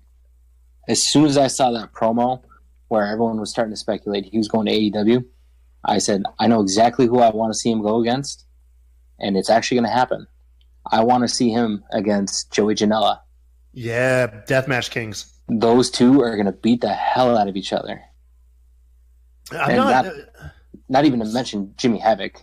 Yeah. So fill me in, like, because I'll say that I haven't watched any real death matches. I haven't really watched a lot of them either. I stay away from that kind of stuff. Yeah. So I do know that Janela and Havoc are big time players in it, and I always heard that Moxley before WWE was a big time deathmatch guy. But the only video I ever really found of him was a match that him and the other guy got drunk. They had like a drunk match, which I was like, dude, I've always thought of that in theory, but I was like thinking about it in execution. That's got to be the worst effing idea. Like, was it like a for real drunk match, or was it scripted? Like, it was they were actually drunk? No, got drunk, bro. Got drunk. He's taking shots during the match of legit liquor. That's great. Like, yeah, I mean, like I said, sounds sweet in theory, but you would think in execution, you'd be like you get like 4 or 5 shots in, you'd be like, fuck, dude, I don't want to do a flip. Like, I don't feel coordinated enough to walk right now. Like, but I'd be how the am I guy supposed to jump off this scaffold? I'd be the guy taking shots with him, so I'd be right there, like, fucking do the hell flip. yeah, I would be Do the too. flip. Because I'm not the one who's got to take bumps afterwards. You know? But no, yeah, dude, I'm all in on the Moxley and just what he's going to add to the total package. Like I said, you know what's really great, I think, is nobody in AEW feels like the Roman Reigns or John Cena figure. And they I don't mean, if need you're gonna say that about anybody, you might say that about Omega. But with Omega losing to Jericho, that right there shows that shows he's not invincible. Which, exactly. I'm a big Cena fan, but that's coming from the outside looking in. I know, like, hardcore fans hate John Cena, and I've had conversation with my friends as to why people hate John Cena. I love the man, but that's because I didn't see him be face for 15 years or whatever it was. But I will say that we don't need that. We don't want the guy that can't be defeated. I want to be able to watch a match. Who's gonna win? Who's gonna win? Like, it's gonna be 50-50. I would like the top of the card to be Kenny Omega, Cody Rhodes, Moxley, Adam Page, and then my wild card in here, dark horse, Matt Jackson. I'd like to see Matt Jackson be the small guy that gets a singles push, but not constantly on the top of the card, but he dips in there once in a while or for a big story, But yeah, I'd like to see it between Omega, Cody, Adam Page, and shit. Who did I just say? Matt Jackson. Yeah, Matt Jackson. Thought I said somebody else. Oh, Moxley. That him. Yeah, Moxley. Yeah. I forget Moxley, the star of the conversation. But you know what I mean. But back in the day, so hard the Attitude Era. You know what I mean? You had The Rock, Austin, Undertaker, Mankind. And Triple H, and any of those 5 guys could beat each other on any given night. I'd like to see that scene recreated. It doesn't have to be Attitude-esque, but to see 5 guys that could just beat each other at any paired time. with each other. There's no guaranteed winner, and I think that's how you really get intrigue in your show is the unknown. I think that's probably. I mean, there's a lot of things you can criticize WWE, but I think the biggest thing that it hurts it is how predictable the main event seems. Yes, that's like I said earlier. Like when I seen Roman Reigns on my TV, I didn't really watch the main event because I got this set up. I made sure that my Discord was up and I was ready to connect to you guys right away, so I wasn't burning 20 minutes. I was like, Reigns is on the TV, he's gonna win. I'm just gonna, and then I got done and I got to see R-Truth did what he did, so that was great. But I seen Reigns in the ring. I'm like, I don't want to watch this. Why? I know what's gonna happen. Everybody knows what's gonna happen. He's gonna win. We don't want that. We don't want that. We all know it, man. All right. Well, I think that's gonna conclude our AEW coverage. I did want to chime in one more that I forgot to chime in. Yeah, go ahead. The Rhodes thing, the whole it made us cry thing. It reminded me of the Undertaker. And when he Undertaker, you're talking about his retirement. Yes, I cried. I legit cried. Again, being an outside guy coming in, all I really watched that year was WrestleMania, and I was like, I've been in and out of wrestling my entire life, and this guy has been there, and now he's not gonna be anymore. I legit cried, and even Miz tweeted, if you have a dry eye, you're a bigger man than I am. I'll never forget that tweet to the day I die because I was legit crying. I wasn't like, oh, this is sad. I was crying. And then he came back. Then he came back. You made me cry. He's like, why don't we waste my tears? Damn it, Taker, my tears were for I want nothing. my fucking tears back, man. That's how I feel. I think most people agree with Ric Flair's retirement match against HBK. I didn't see it. I knew it happened, but I wasn't. Watch it, bro. Watch it. I know what happened. I've seen bits and pieces. I know what happened. If you don't watch the whole thing, watch the YouTube video where they dub the Titanic music over. Oh God, I want to watch it now. Oh, I can picture it in my head. That's the best way to do it. If you're not gonna watch the whole match, just watch it with the Titanic music. It's good. Oh, that's great.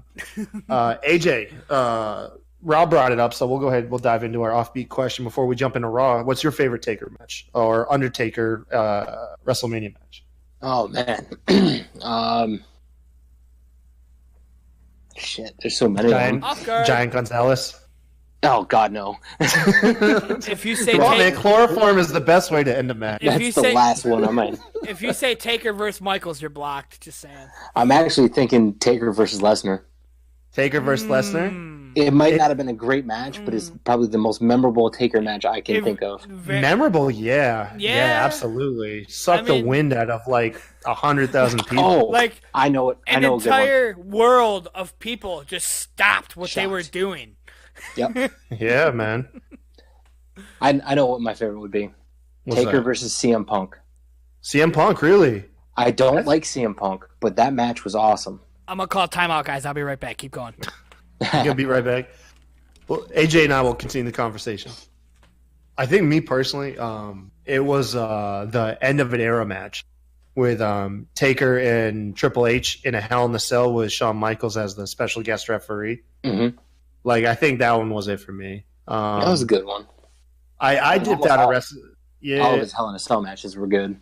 Yeah. Oh, yeah. I mean, it's like Taker's home. Yeah. Although I think his win-loss record, he loses cell matches than he wins. Yeah, which makes no sense. Right? For it to be his match, right? Same with like the Buried Alive matches. Yep. But I mean, like Rob, I dipped out, just not quite as long. I think I dipped out shortly after the what was the Ruthless Aggression era. Pretty much like the entirety of when Ryback was with the company, I pretty much wasn't watching until the end. Yeah. I actually left right around the Attitude Era. It was funny because like I'm a big guy and I don't like to be picked on. I was in school and I was wearing an Austin 316 shirt, and some guy called me a nerd, and I beat the heck out of him for it. But and after that, I'm never wearing another wrestling shirt, and I stopped. Oh man! And then I stopped watching because I thought it was nerdy, and I didn't want to be a nerd. Right. So, and then I started looking back at it a little bit. Right around that Ruthless Aggression, I got back out again, and then about 2010, 2011. Yeah. I had some friends that were watching it, so I started watching it with them, and then I got hooked. You know what brought me back was The Rock versus Cena, their first WrestleMania. Mm-hmm. That's what did it for me. When I was like, because I always knew who Cena was, him for a bit before I stopped watching wrestling, back when he was like Dr. Thugonomics and stuff. Yeah. And I had always kind of kept interest in WWE a little bit here and there. But yeah, no, it was like that WrestleMania, and then I didn't dive like full into it. They had that on the network. They had This Week in WWE, which was like a recap show of Raw and SmackDown. Right. And I watched that for a while, and then after like I don't know, like a couple months or so, I started watching Raw here, SmackDown here, and then I was just all in. And then by the next WrestleMania where they had their rematch, I've only missed like one or two episodes of Raw or Smack. Right. I'm back, guys, and I'm sorry. I have to do one of Rob's chime-ins. Remember where you were at? Cena, Rock, WrestleMania. Speaking of This Week in WWE, I have to tell the story. I have to because that's what I do. I love my stories. This Week in WWE is a recap of the week, which is what reminded me of this story. Back in 95, 96, when the Halloween Havoc happened, which was Hulk Hogan and the Giant, on top of Cobo Hall, which is in Detroit, where I'm from, is the more reason why I wanted to watch the monster trucks. Back then, the weekly recap was called WWF Challenge, and it had Doc Hendricks, and it was a half-hour recap show. I was still new. I didn't know, but that was back when I watched Raw. I watched Nitro. I watched anything they threw at me. Saturday morning, whatever the hell the WCW You were show. Watching Raw back when they had like the siren as intro. Yes. And were. Holy shit. And like before the Titantron, when the stage was the word Raw, and they came out of the A. Yeah, oh my God. Back when freaking Hawk and talking about AJ and how he got half of the Road Warriors to get their fucking intro. That's man, fucking that's so amazing. Cool. When Hawk was on top of the Raw logo on the A and he fell off. I remember that. Oh yeah. Anyway, I remember that clip too. Actually, I do. I didn't watch it live, but I remember. Good. Getting to the point of my ramble. The thing was WWF Challenge, and it was a half-hour recap of Doc Hendricks saying, "This is what happened in wrestling this week." I didn't know that. At the time, I watched anything they threw at me, and I was fucking 95. I was 11 years old. 11-ish. My math may be wrong. Quick math. Irrelevant. I was 11-ish years old, and I was clicking. That was back when the pay-per-view guide scrolled on the TV. We didn't have cable guides. It was scrolling on the TV. And it said WWF Challenge, 3 o'clock in the morning. You're talking about the TV Guide channel, right? Yes, and that's what actually. Yeah. They had what was like Joan Rivers was like the host. They had different hosts, different commercials. I always remember like Joan Rivers on the TV Guide channel. And that's actually what shoved the monster trucks in my face to cause me to watch wrestling. This Sunday, watch giant Hulk Hogan fighting monster trucks and blah blah blah blah. But anyway, it was scrolling and it said WWF Challenge at 3 o'clock in the morning. I'm like, fucking wrestling, more wrestling, yes. And I stayed up. I stood up on the couch. I'll never forget it, smacking myself in the face, stopping myself from falling asleep because I had to stay up till 3 o'clock in the morning to watch wrestling. And it came on, and he's like, "This is what happened this week." I'll never forget the disappointment. Disappointment that you must have felt. I was like, "Oh, I already know this." No, I haven't thought of that in years. Oh my God, I'll never forget. No, you know what, Rob? At first I was apprehensive, but that's a good story. Oh, I just stared at my TV. I'm like, "Are you shitting me right now?" All right, you guys, let's dive into Raw. Let's go from the high. 3 shows. So Raw opened this week. Yes. With a Brock party. Kofi and Seth in the ring. Ended with Kofi being jumped by Dolph Ziggler. Pretty much the biggest takeaway from this is WWE is fully leaning into like the Brock is a meme thing, which is fun now. Ask me again in 4 weeks, and we might have a different opinion. You could ask me right now.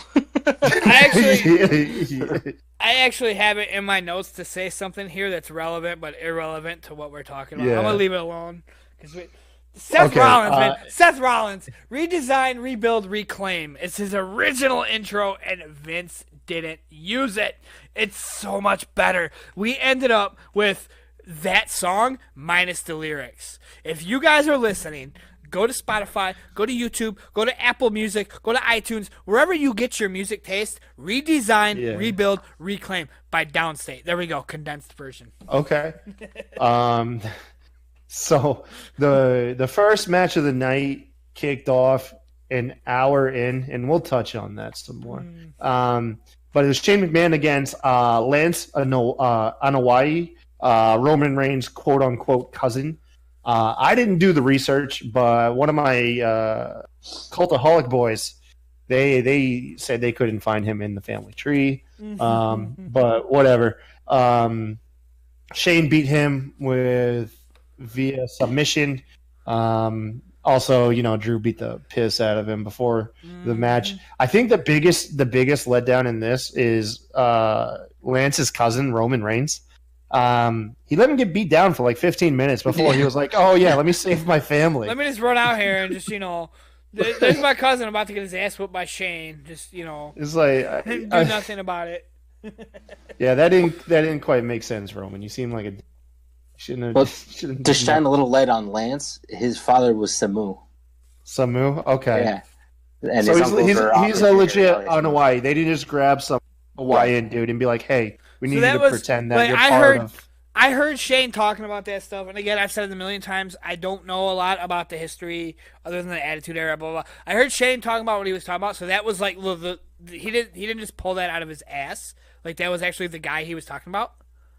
Well, the Anoa'i family is huge, bro. You can It's pretty much if you are related to the Anoa'is, you have somehow been in WWE at some point, and you are one way or another related to Roman Reigns or The Rock. Like it's crazy. The Rock's related to Roman Reigns? Oh yeah, I didn't know that. Yeah, the man. Usos are cousins with them too. Really? Yeah. Oh man, No, I see it yeah. now. Holy shit, I see it. They're a dynasty, bro. Like Wow. You got Rikishi, the Usos, Really? Roman Rikishi Reigns, too? The Rock, the Yokozuna.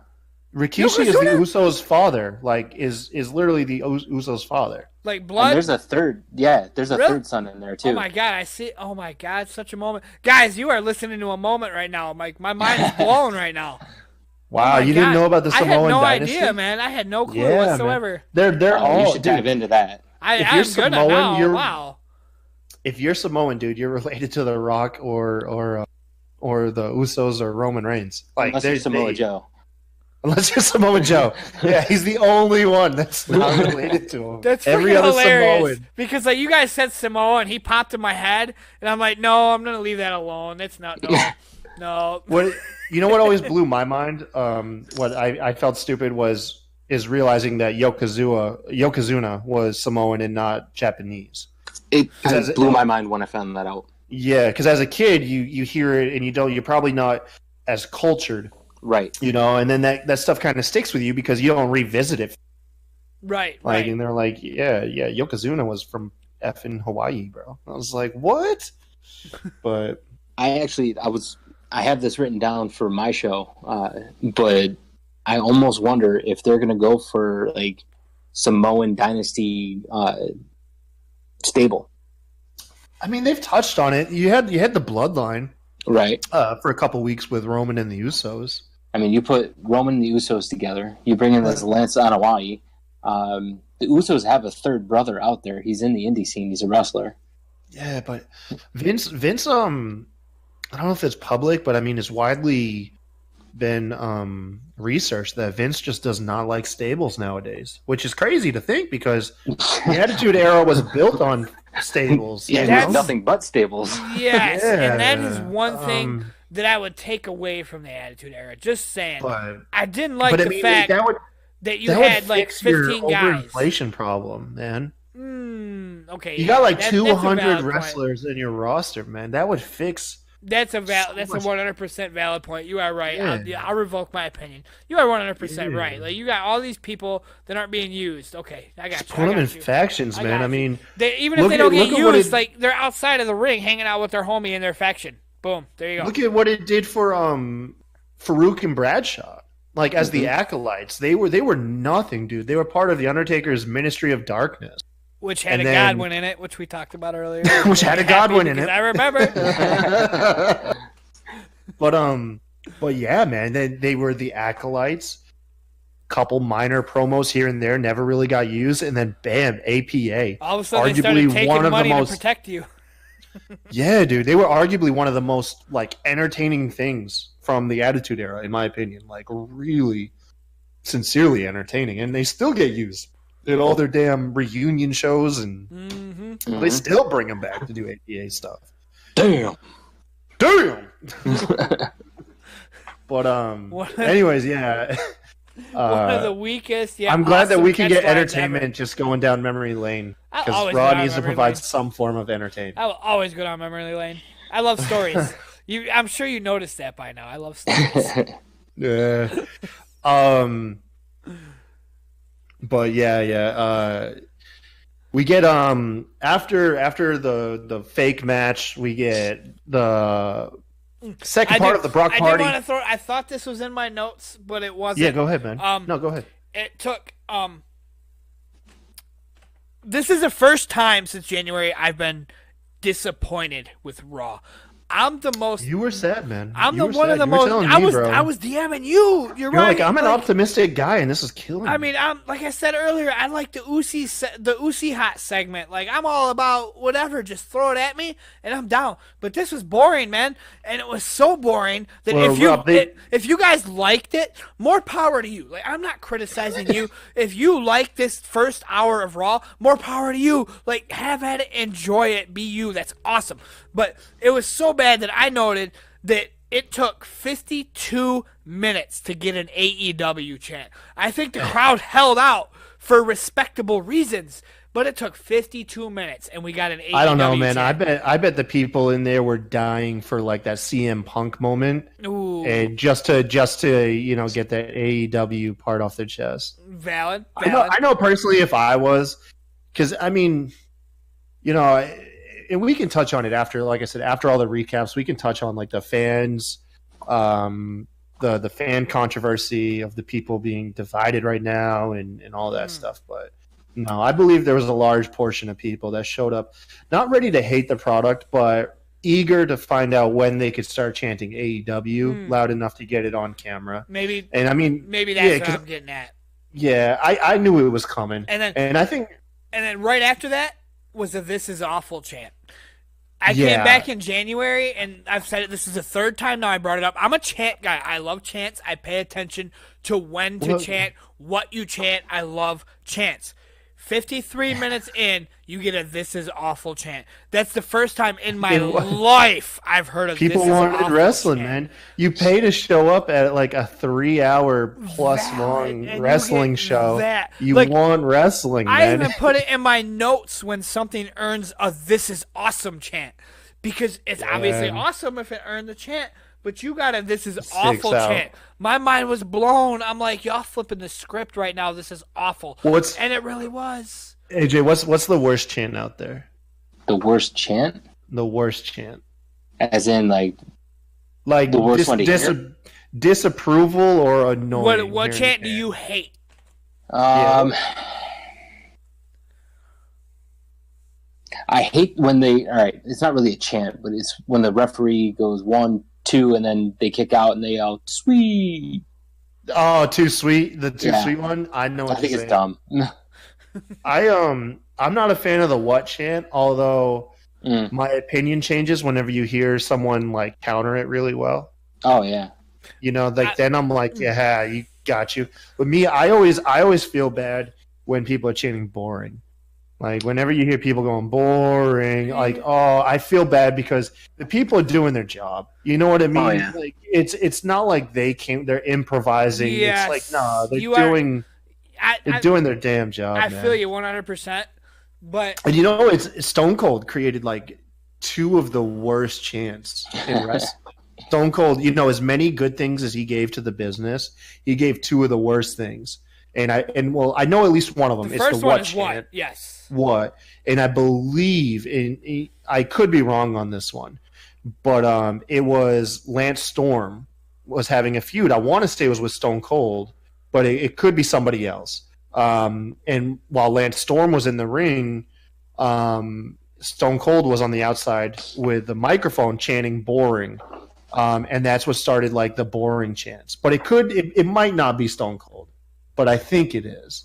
But I know it's due to Lance Storm, like a feud that was involving Lance Storm, and the other wrestler was claiming that he was boring on the mic, and he got people to start chanting it, and that is stuck ever since. And those are 2 of the most like disruptive and like mean, just mean chants that you can do towards these people that are just doing their job. I feel you, but like I've honestly never heard a "boring" chant hit. Maybe it's just that it wasn't loud enough on TV or whatever. Well, it's nowadays it's more replaced with CM Punk. Okay, like which is probably going to be dead. Replaced with AEW.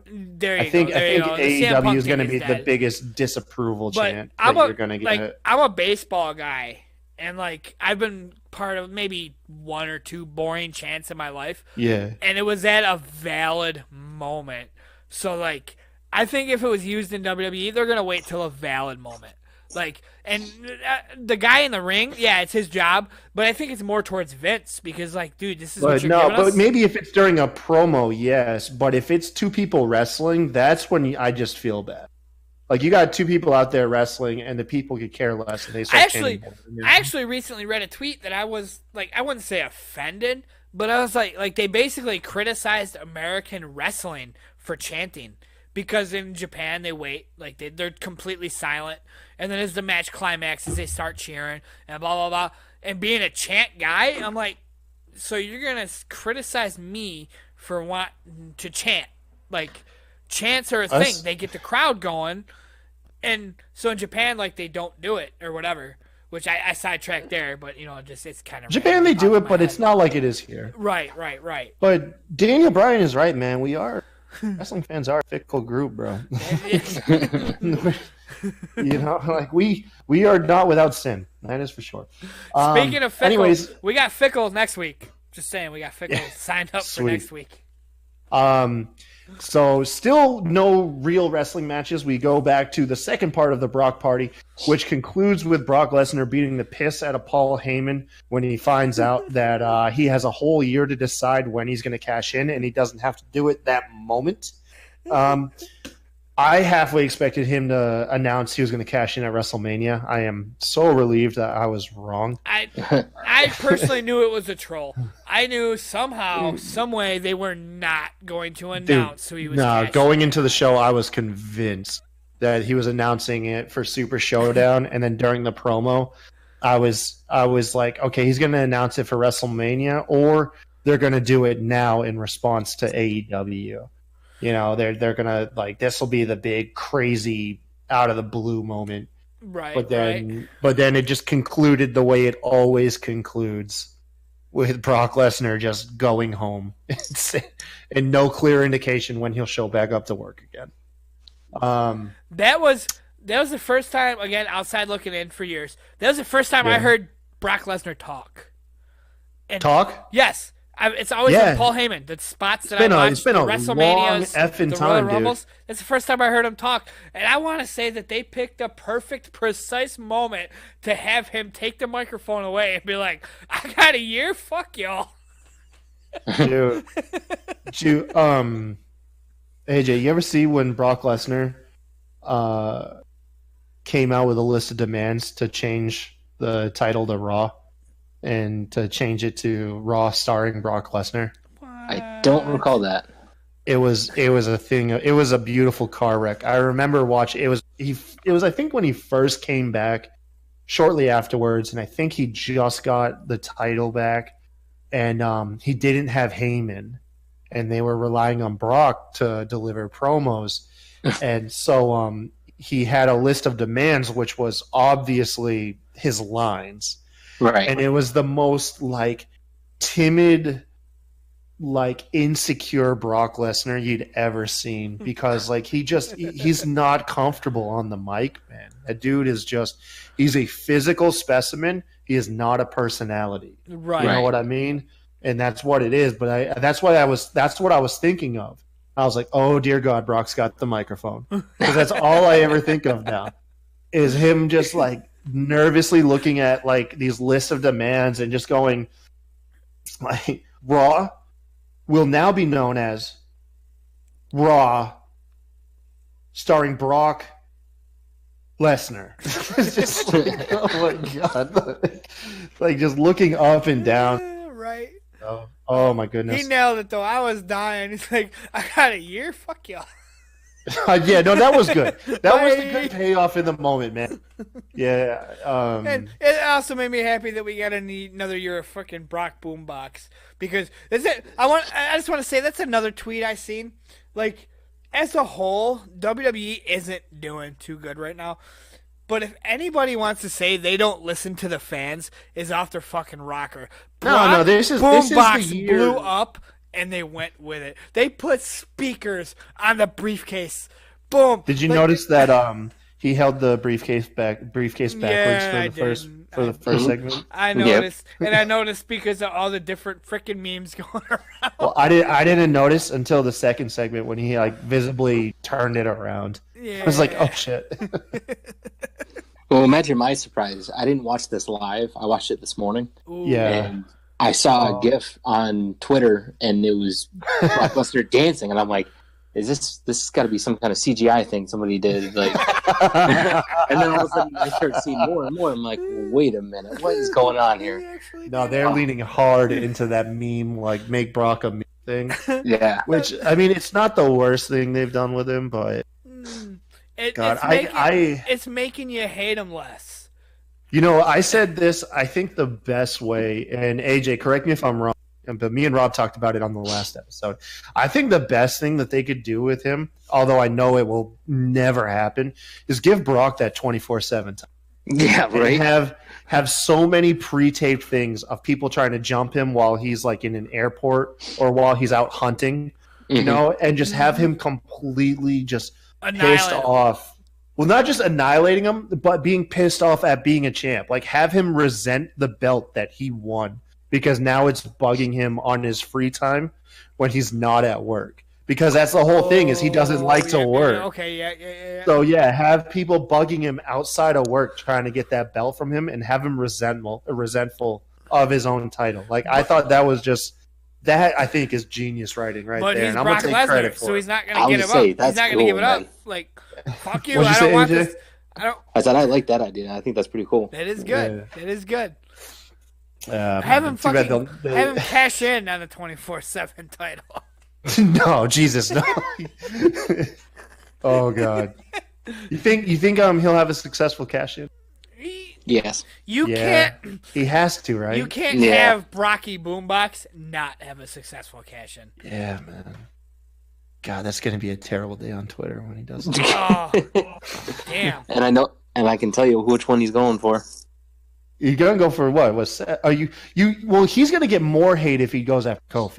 He's going after Kofi. He's supposed to be on SmackDown Live when it goes to Fox. Right. Isn't I mean that would get more hate on. Have the belt? Heat on. Oh, that's the only way he would work is if he has the belt. Yeah. Like I said, that would get more heat on Brock than oppose the company. Like, if he takes it back from Seth, you're just gonna be pissed off at Vince. You take it back from Kofi, you're gonna hate Brock for it. And also think about it this way. Who's the number one guy over on SmackDown right now? Who's on SmackDown right now? I mean, you would say Roman Reigns, right? Technically, that's exactly. That was gonna be my answer. Yeah. But you don't want the crowd to boo him when he takes the title off of Kofi. Put Brock on the title, then Brock ends up losing to Roman. Oh Jesus! And it's Roman chasing. Yep. Yeah, that makes so much sense. You just got to think like Vince McMahon sometimes. It's creepy. I hate my life now. I know. Welcome to my world. Anyways, I'm gonna group the we're going back to Raw now. I'm gonna group the Block Party all in one segment. Essentially, the Usos are having a Bullet Club Block Party. Thank you. Yeah, you're welcome. I just had the same thing in my notes. Okay. Usually I'll just let it roll when you cut out, but you cut out there, and then apparently it was a big deal. So say that again. I said the Usos were having a knockoff Bullet Club Block Party. Okay. Yep, that makes sense now. I see. Okay. Yep. Mm-hmm. But the essentially the major takeaways here: Naomi and Tamina make after a stare down. The Usos and the Revival are trying to squash their beef via Naomi telling them to squash it through a game of cornhole. Ultimately, it all blows up. To my surprise, and I think the surprise to the majority, it did not end in a food fight. Instead, ended with R-Truth coming in and defending his 24/7 title to only escape. And then that was the end of all the Block Party segments. And also R-Truth's involvement for the night as well, pretty much. I want to throw it out that in the Block Party, yes, how happy it made me that the Usos were playing the Revival in freaking beanbag in cornhole. Toss. Is it called cornhole? I always call it beanbag toss.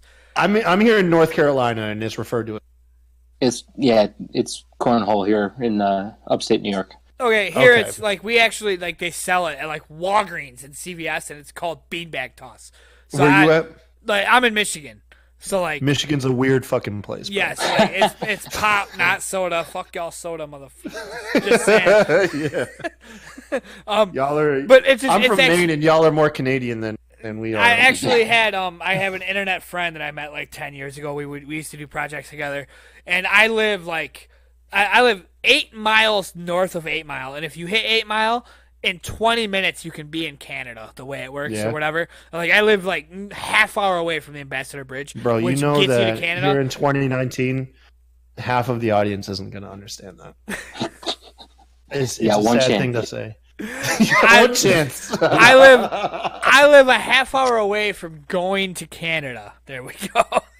They're gonna be like, dude. You're gonna be like, who? You'd be like, I'm from where Eminem's from. You're gonna be like, oh, from that guy that Machine Gun Kelly dissed. Yeah, you're right.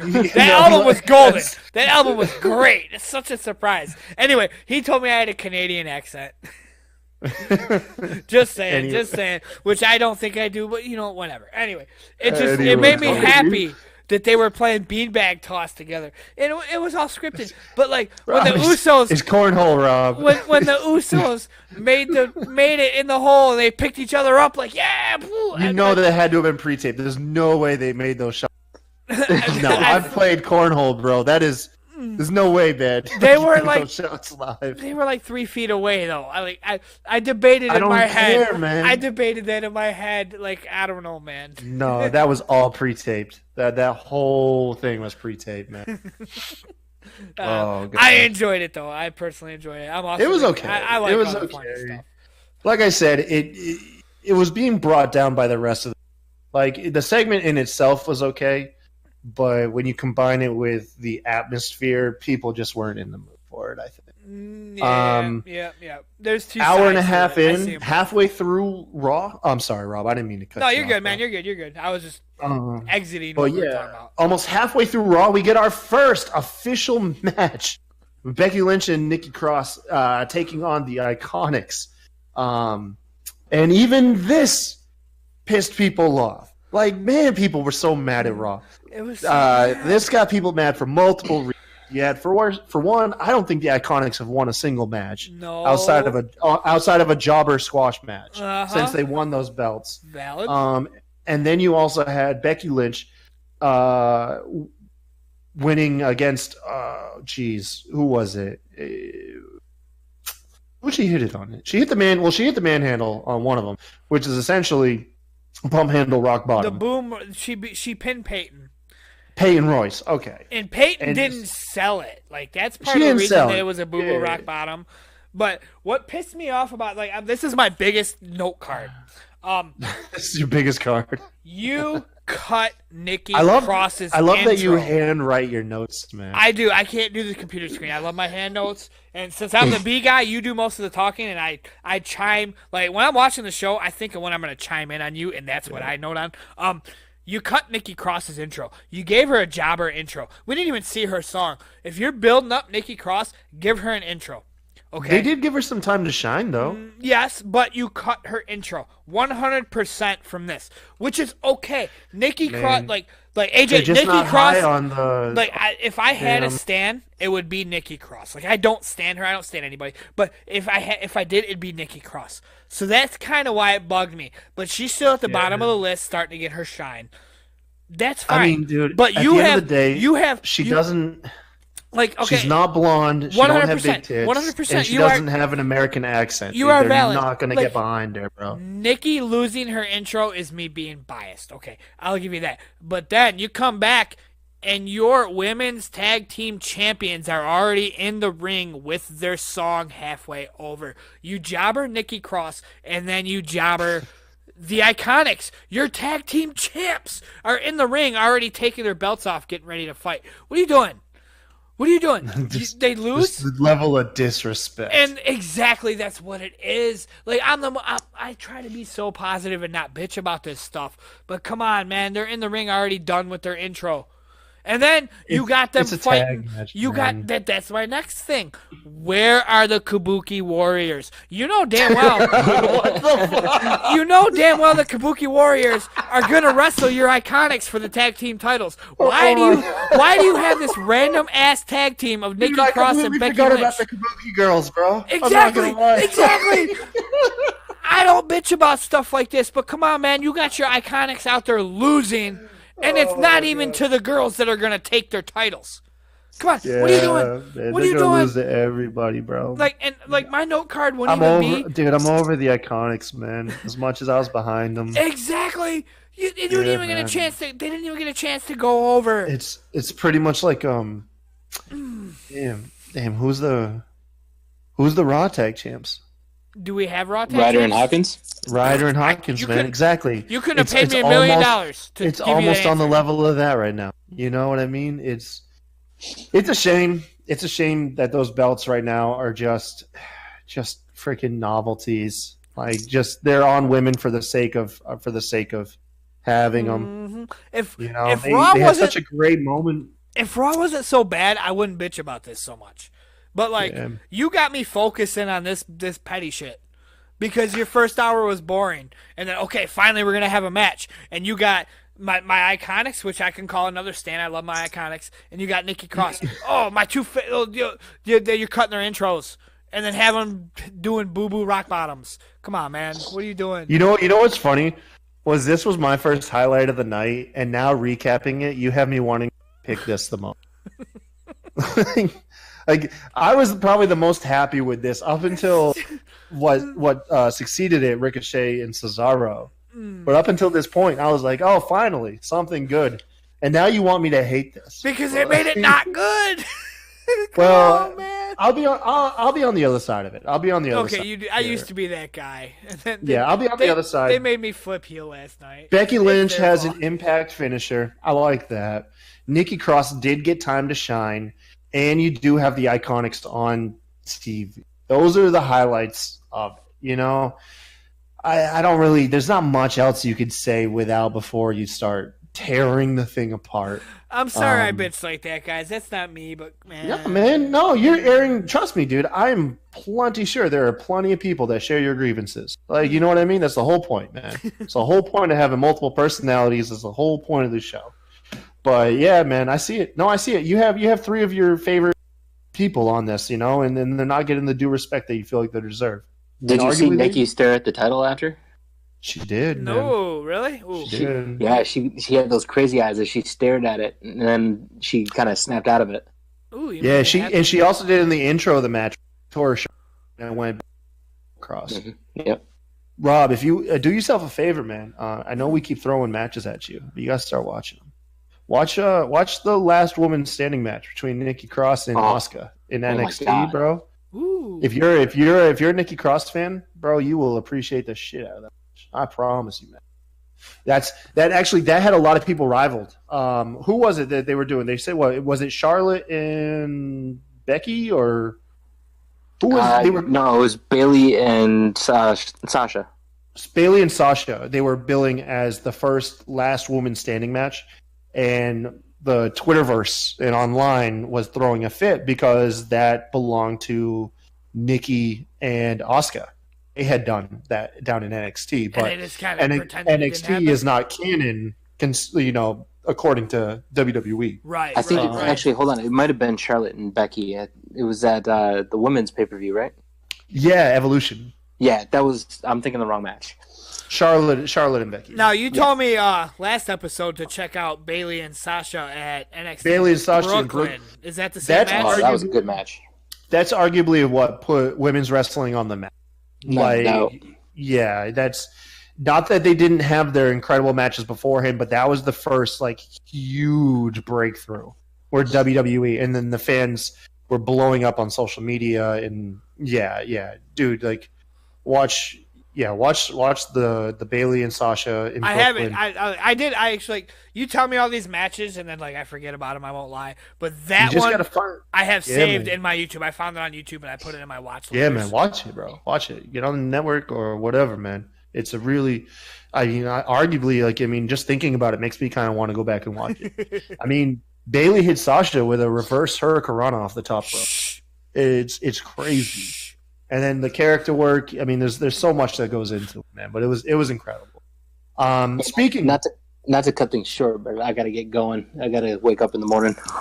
AJ, thank you for joining us, man. We'll go ahead and finish this up. Pleasure. Yeah, man.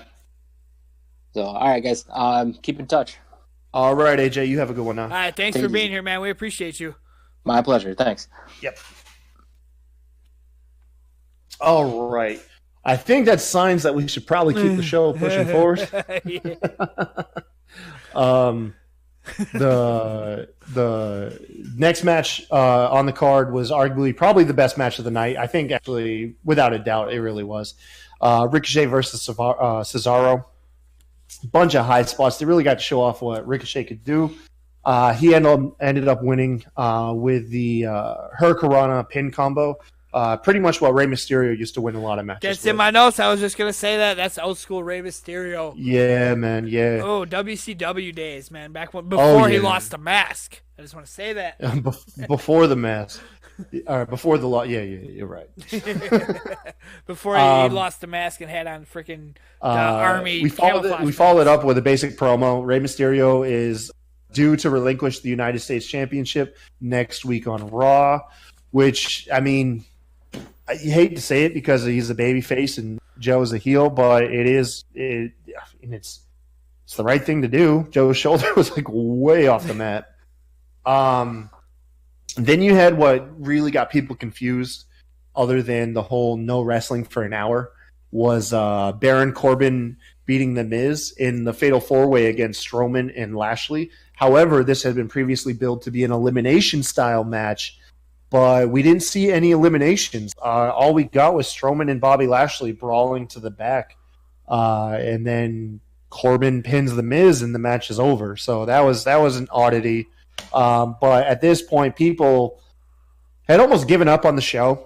So that might be why they did it. Now, I fell asleep, guys. Like partly because I was bored, and partly that's right. So whatever for reasons. To fill you in, I didn't see any of this. Yeah, to fill you in, WWE via Twitter and I want to say even via Raw was billing the Fatal 4-Way as an elimination style match. I do remember seeing that. Yes. Yeah, and I get excited for those matches. I like to see the multiple pinfalls and stuff like that. Yes. So when it just ended on the first pinfall, obviously you had people very perplexed. But it is what it is. It was actually pretty damn entertaining. I think the big moment in that match, if you're going to go back and watch it, is Strowman sets up to do his whole run around the outside of the ring and shoulder tackle everybody. But when he rounds the first corner, he gets pounced by Bobby Lashley. He just gets shoulder rammed into the barrier. And it was awesome to see Strowman, as big as he is, get tossed that easily by someone else who was equally large. So that was pretty cool. Right. Bray Wyatt ends up having his Firefly Funhouse.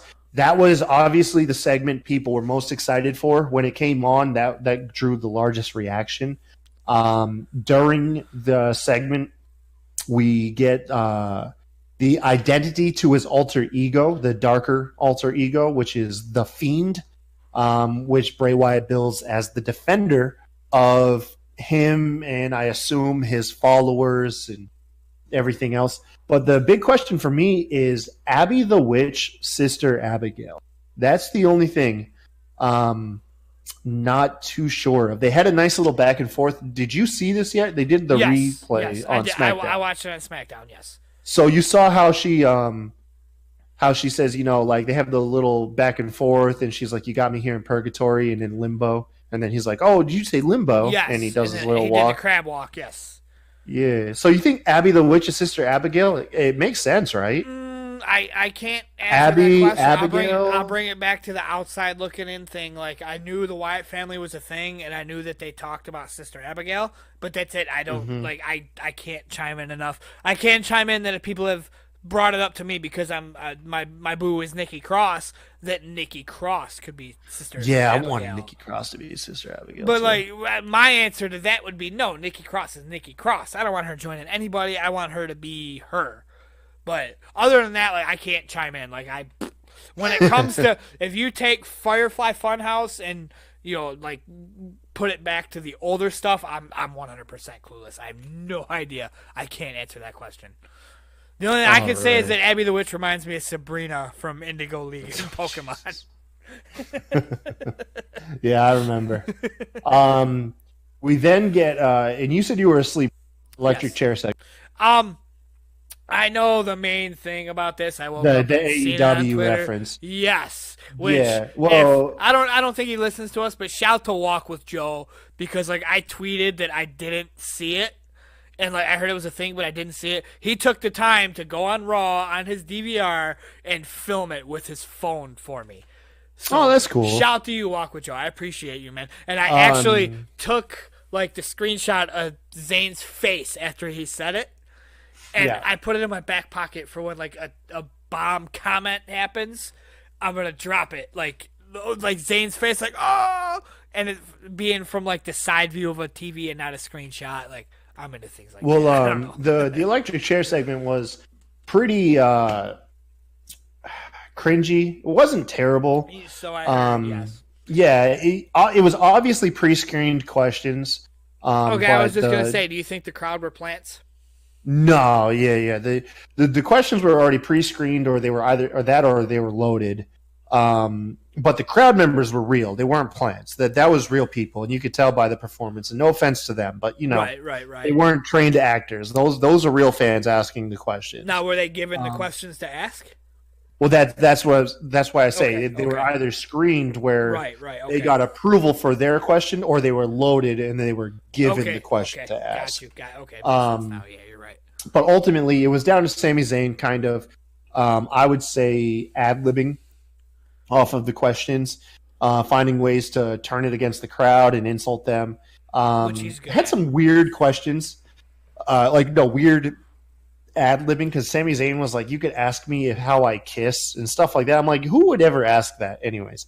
But no, ultimately the big payoff there was Sami Zayn saying, you could have asked me about AEW, and it got like the oohs and ahs out of the crowd. It didn't get as much of a pop as I thought like it would. Well, if you in the crowd, you're correct, yes, because it's only the hardcore fans that know of it, which aren't going to make up the majority. Yeah. However, if you look on Google, the AEW search it popped, rate, like it went up when he said AEW. Following that, yeah, it was essentially WWE did give AEW some free publicity, because he didn't even say it like in a derogatory term or anything.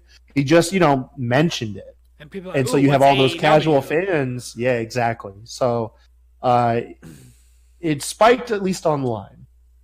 But ultimately, the segment did lead with Seth Rollins coming out and having the night's main event, in which case Seth Rollins did win with Stomp, even though he hurt his knee throughout the match, because Seth Rollins is always going to have a hurt knee. But he gets the Stomp on Sami Zayn, and bam, that's the end of Raw. Overall, Raw, I mean, I think we covered it already, so we don't have to go too deep into it. But Raw did draw a lot of disdain from people. Following the incredible, Double or Nothing show, and Raw definitely didn't do itself no favors not having matches, like any real wrestling matches, till what felt like an hour and a half into the show.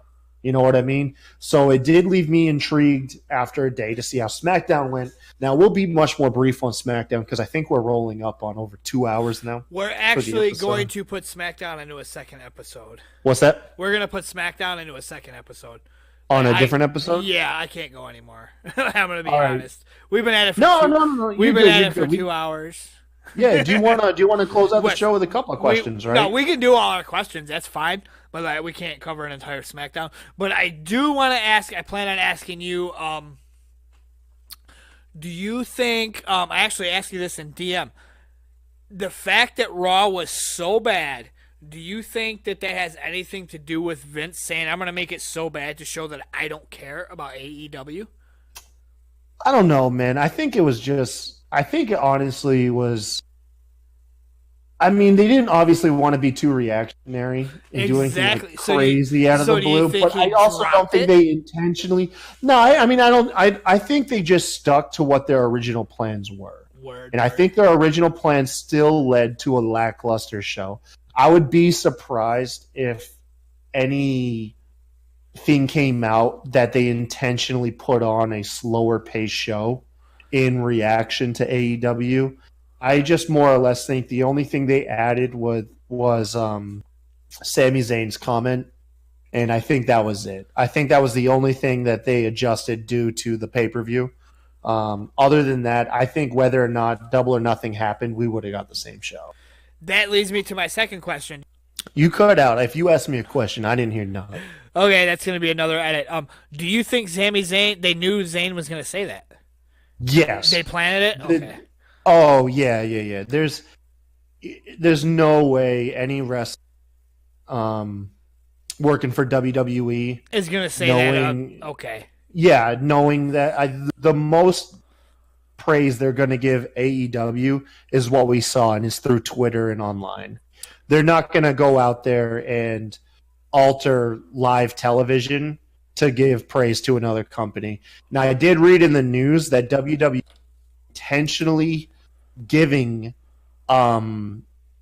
mixed messages on whether or not Sammy legitimately stuck to the script or didn't, to mislead the dirt sheets and news outlets to draw interest into the WWE product. Right. Was Sami Zayn given the green light or directed to mention AEW? Yeah, absolutely. Now that brings me to, did you see the Young Bucks tweet today or yesterday or ish? Showing the El Generico spot and everything? They had Sami Zayn behind them. Oh, in one of the Being the Elite episodes. Yeah. Is that what it was? Okay. Yeah, that was from a Being the Elite episode like a year or two ago. Okay, that's what it was. In which okay. Zayn didn't have any speaking parts, but Zayn and Owens were part of the indie scene, and they worked with the Young Bucks and a couple of the Elite members. So even though they were under contract with WWE, it was a cameo. They didn't have no speaking parts. It was more or less the Young Bucks looking for their previous friends, and he just ended up in frame. It was a nice little tongue-in-cheek joke. Makes sense. Okay, that can lead us to questions. All right, so you got the first question, or I'll take the first one. Okay.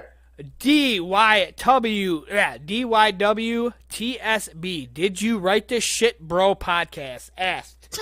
They're actually a good podcast. If you want to check them out, they're good. They got Queen on there and Pops and Morty. I think it's Morty. If I said that wrong, dude, I'm so sorry. I'm bad with names. They asked. It wasn't really a question. I kind of told them that I'm going to take this question and use it. Bray Wyatt versus Aleister Black. Okay, if that was Wyatt's first feud, who loses? Who do you put over? Who loses? Who do you put over? Aleister Black. Or who do you... the same question. Who loses? Who wins? Because being that they both are doing nothing right now, you bring them in, the loser takes damage. Bray Wyatt wins, hands down. Aleister Black, plain and simple. That's my answer. Bray Wyatt's got the more intriguing promos. He's got the larger... He's got the larger buzz compared to Aleister Black's promos. Plain and simple. We could sit here and talk for a long time why that would be a matchup, but if that's the first matchup, it's going to be Bray Wyatt. It has to be. Yeah, that'd be my answer. I mean, and it just goes by the level of buzz that's on both of them. You know, every week we're not walking away saying I can't wait to see Aleister Black's next dark room promo. Yeah, it's valid. Firefly Funhouse. That's valid.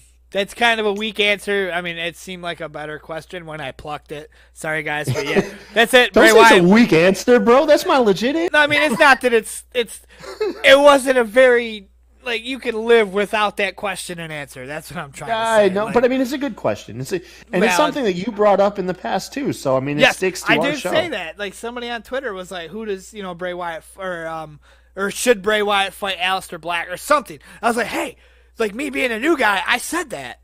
And I was happy about that fact. Just saying. So I got a question over here from it's Bondicated.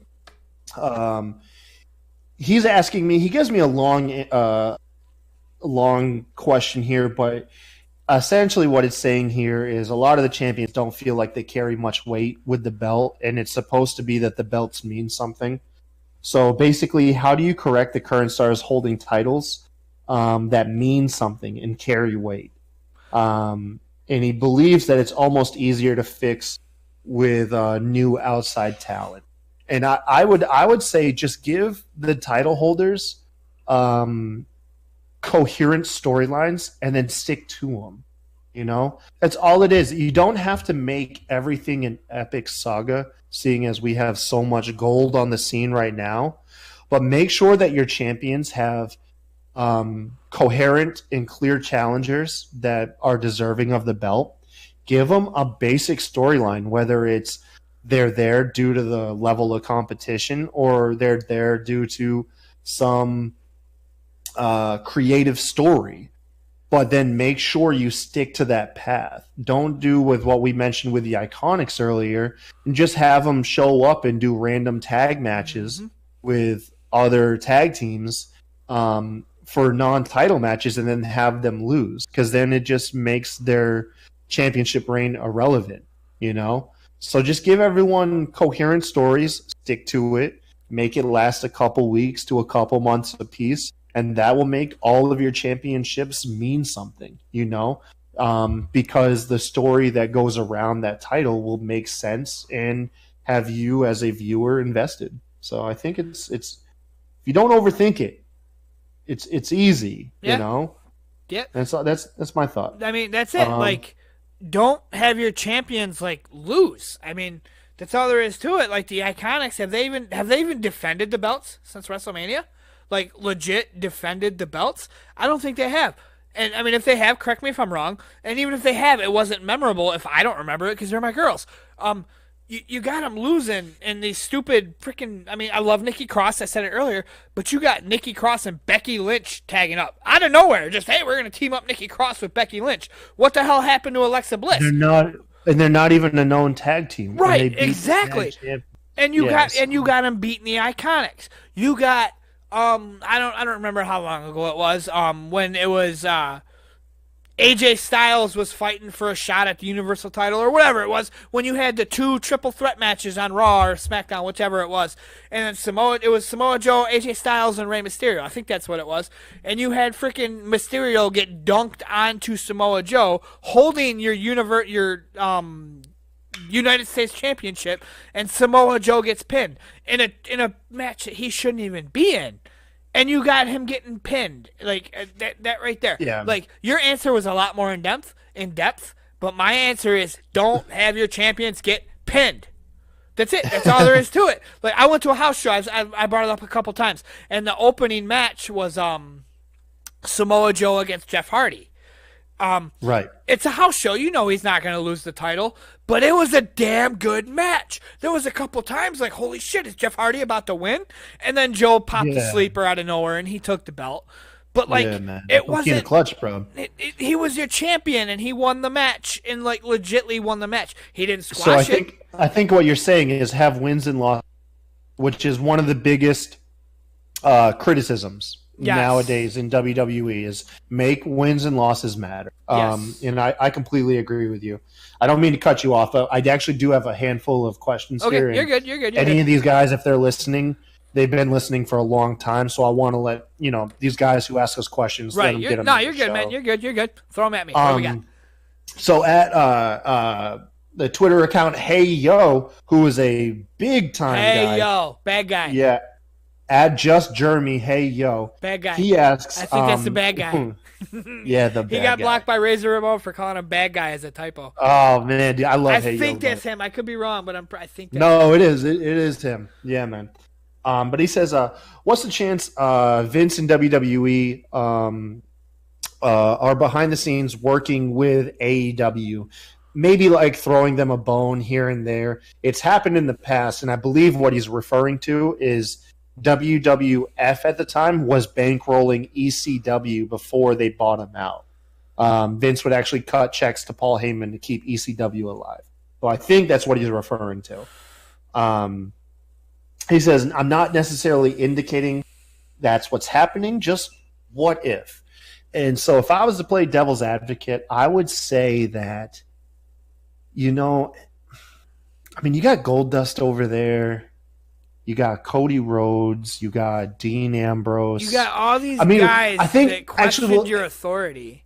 Well, no. Here's the thing. Here's the if there's any argument to make, I would bet it's for Dean Ambrose because they gave him a noble send-off. They gave him promoted match after match. They gave Dean Ambrose like 3 or 4 final WWE matches, including one that was on a network special. You know what I mean? A lot of the times WWE is known for burying their talent before they leave, to make them less of a draw for the outside companies. So if there's any argument to make, that would be the one, is they treated Ambrose fairly respectably, knowing he was going to leave, and maybe they knew ahead of time that he's probably going to sign with this new up-and-coming company that's got a lot of buzz. So I think there's some argument to be made there. I don't think that they're bankrolling them. I don't think that they're saying, like, hey, we're going to give you shout-outs, we're going to do this. But the fact that they treated Ambrose with respect, knowing that he was going to leave and work for another company, there might be some truth to it, man. I think that's actually that. Hey, yo, that's a really good question. I never even thought of that. So thank you. No, that's what I mean. We talked about that earlier, and that's basically what Vince Russo said, that like they're in cahoots and like. Oh God, dude, no. Can we not give him fucking publicity? I'm just saying that's exactly what this is going on. Like, I don't know how to answer this question. Like, I don't think that they're in bed together. I don't think they're in bed together, but yeah, I mean, like, you said it a couple times. I'm not gonna short sell myself, but there's a reason I'm the B guy on this show. Like, I don't look. You're not the B guy, Rob. We have dynamic personality. We do, but you talk more and you lead more. You know more. Plain and simple. I'm not ashamed to Rob, you are not the B guy. You are not the B. Like, I don't. You said it. Like, I would have never in a million years have thought to answer what you just answered, to be 100%. I would say I don't think they're in cahoots. I think that Vince is blind. Like, he's not showing it, but I think in the back of his head he is saying AEW had a good pay-per-view and they might be coming for me. It's going to take years if it were to happen. I want to throw that out there. Like, they're not going to take him down. But if Vince keeps doing what he's doing and AEW keeps the status they had Saturday, they could be coming for him. So, no, I don't think they're in cahoots. I think that we're going to end up with a WCW WWF rivalry. I think what it is also that WWE's had a big PR issue lately, and they don't need any more PR issues. So I think knowing that talent is putting it out there that they want to leave, that they're not satisfied with their current workplace, WWE doesn't want to be perceived as the bullying company anymore, where they're going to obviously bury their talent and do all those cruel things to be a detriment to the potential future they might have away from the company. So maybe that's a further reason to play nice. So maybe it's not so much to benefit AEW and arguably have a deal with them, but to do a little damage control and not be an obvious bully, which sometimes Vince can be, Vince can be pretty petty. He's known to be petty, so maybe that's what it is. But either way, I will say with the Dean Ambrose situation, I've got to hand it to WWE. Now that we know it wasn't a work and Dean really did go somewhere else, I respect the way they treated his exit, because they very well could have put him in squash match after squash match, made him come out there and cut even more ridiculous and embarrassing promos. Now, were they maybe hoping that by a thread of a nail that he would be like, okay, y'all didn't bury me, I'm going to re-sign with you? I don't know, man. I think maybe behind the scenes they think it was, because I think behind the scenes, Dean, I mean, granted, I don't personally know the guy. I know nothing beyond what's on the on-screen. But given the online perception that he carries, I'm pretty sure that he probably made it well known he had no intentions of sticking with the company due to the creative differences that they have with each other, But who knows? Maybe they want to play nice so that someday that he might come back, Who knows? Oh, we got one from JM and Yeeski, one of our at WWF_anonymous. Those are the homies we're hanging out with next week. That's who we got next week. Yeah, man. This guy is awesome, dude. He says, are people naive to think that you can still watch both WWE and AEW if one of them is on the air constantly, week to week out, stinking up the joint. Hold on, wait. Are people naive to think that you can still watch both AEW and WWE if one of them are? I was thinking. I think he's just referring to the WWE right now having the bad PR, what we were touching on, and not putting out on stellar shows.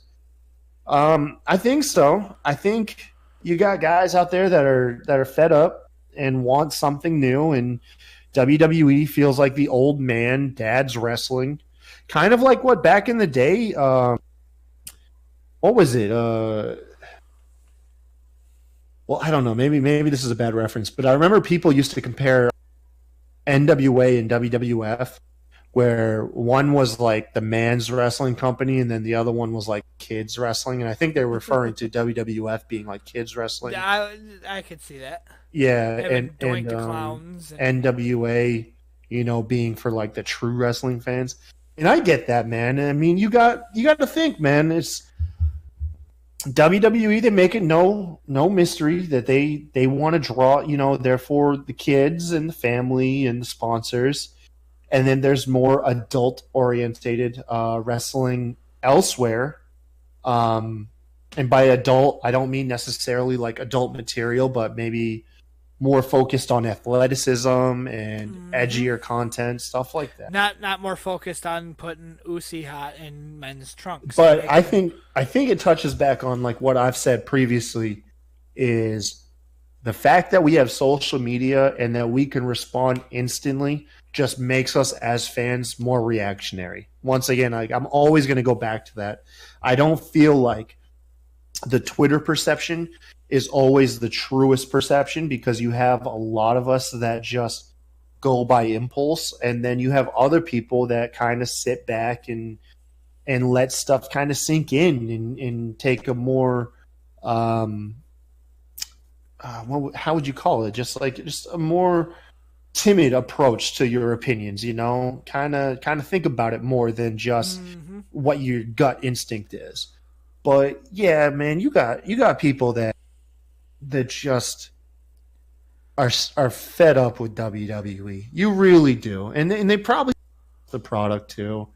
And for whatever reason, I would hate to think that if you truly hate something or truly are dissatisfied, that you would watch it to, let's say, I guess you would say just to stay miserable. You know what I mean? Like me, I'll criticize WWE all. At my heart, I'm still a fan. I still have faith. I know that they can produce great moments. I mean, look at this year alone with Seth and Becky winning the Royal Rumbles, with them both winning at WrestleMania along with Kofi Kingston. We still get those great moments, I think WWE is just they are their own worst enemy. They produce 5 hours of weekly television, week in and week out. It is all filtered through Vince McMahon. And then you also have other writers trying to produce 205 Live, NXT UK. It's a ton of work, and obviously you're not going to produce stellar content, consistently. So I myself, like I think it's stupid shit. Like, I'm going to be the guy that watches them both. And what I say by stupid shit is I'm actually tomorrow I'm ordering me. I collect New Era caps. I'm gonna order me an AEW cap. And I was like, well, I think I'm gonna also order me a WWE T-shirt that just has the WWE logo on it, and that's it, nothing else. That way I can wear the two, and then I'm gonna take a picture and I'm gonna put it on Twitter. I'm not even gonna caption it. I'm just gonna be like, boom, just boom, there it is. I can watch both. WWE is bad. And I see it. I do, 100%. And we said it earlier, 5 hours ago when we started recording. Jesus Christ, I know, bro. That Raw was for the first time I wasn't happy. I was like, this is trash. But tonight, SmackDown was good. It won me over. I forgot about Raw. I'm down. Okay, what do you got for me next week? It will take a lot for me to hate WWE. It will take a lot for me to stop watching them. AEW is good. I'm all in on AEW. I'm all in on WWF. WWE, I did it again. And I'm going to continue to watch them both. As bad as it is, it takes a lot to lose me. And I don't think that they can honestly do that. Like, it would take a lot for me to not watch both of them. And I'm not ignorant. I see how bad WWE is. No, you're right. But I'm very easy to please. I'm the guy they target. I'll straight up say that. I'm the guy they target. I'm okay with what you threw at me tonight. I'm not okay with what you threw at me last night, but then you fixed it with tonight. And I think next week it's not going to be as bad. So I'm going to tune in, and I'm still going to be a fan of both. There's my answer. No. Sorry. The long pauses due to the cutting in and out, and sometimes it's hard to gauge whether you're still talking or you finished. Right. There was punctuation there, but no, you're absolutely right, man. And like I said, I think both of our answers kind of coincide with each other. That WWE are their own worst enemy. You got to think about it, man. They're a dynasty. You know, at the end of the day, they're a dynasty. They're the number one dog, and they've been the number one for decades now. You know, and there's going to be a natural infatuation with want to see underdogs come up and rival that champion. You know, it's in our DNA to want to see the little guy beat the big guy. You know, so there's going to be a stigma between fans, and there's going to be a divide. At the end of the day, you know, if you're a pro wrestling fan and you are able to deal with your feelings and emotions, regardless of promotion, you'll be able to recognize good wrestling and bad wrestling. And nobody's going to be perfect. Just like I said, WWE has so many things working against them that it's going to be easy to gang up on them. But ultimately, I would like to see just competition. I think it would make things better. It would draw more eyes to the product itself.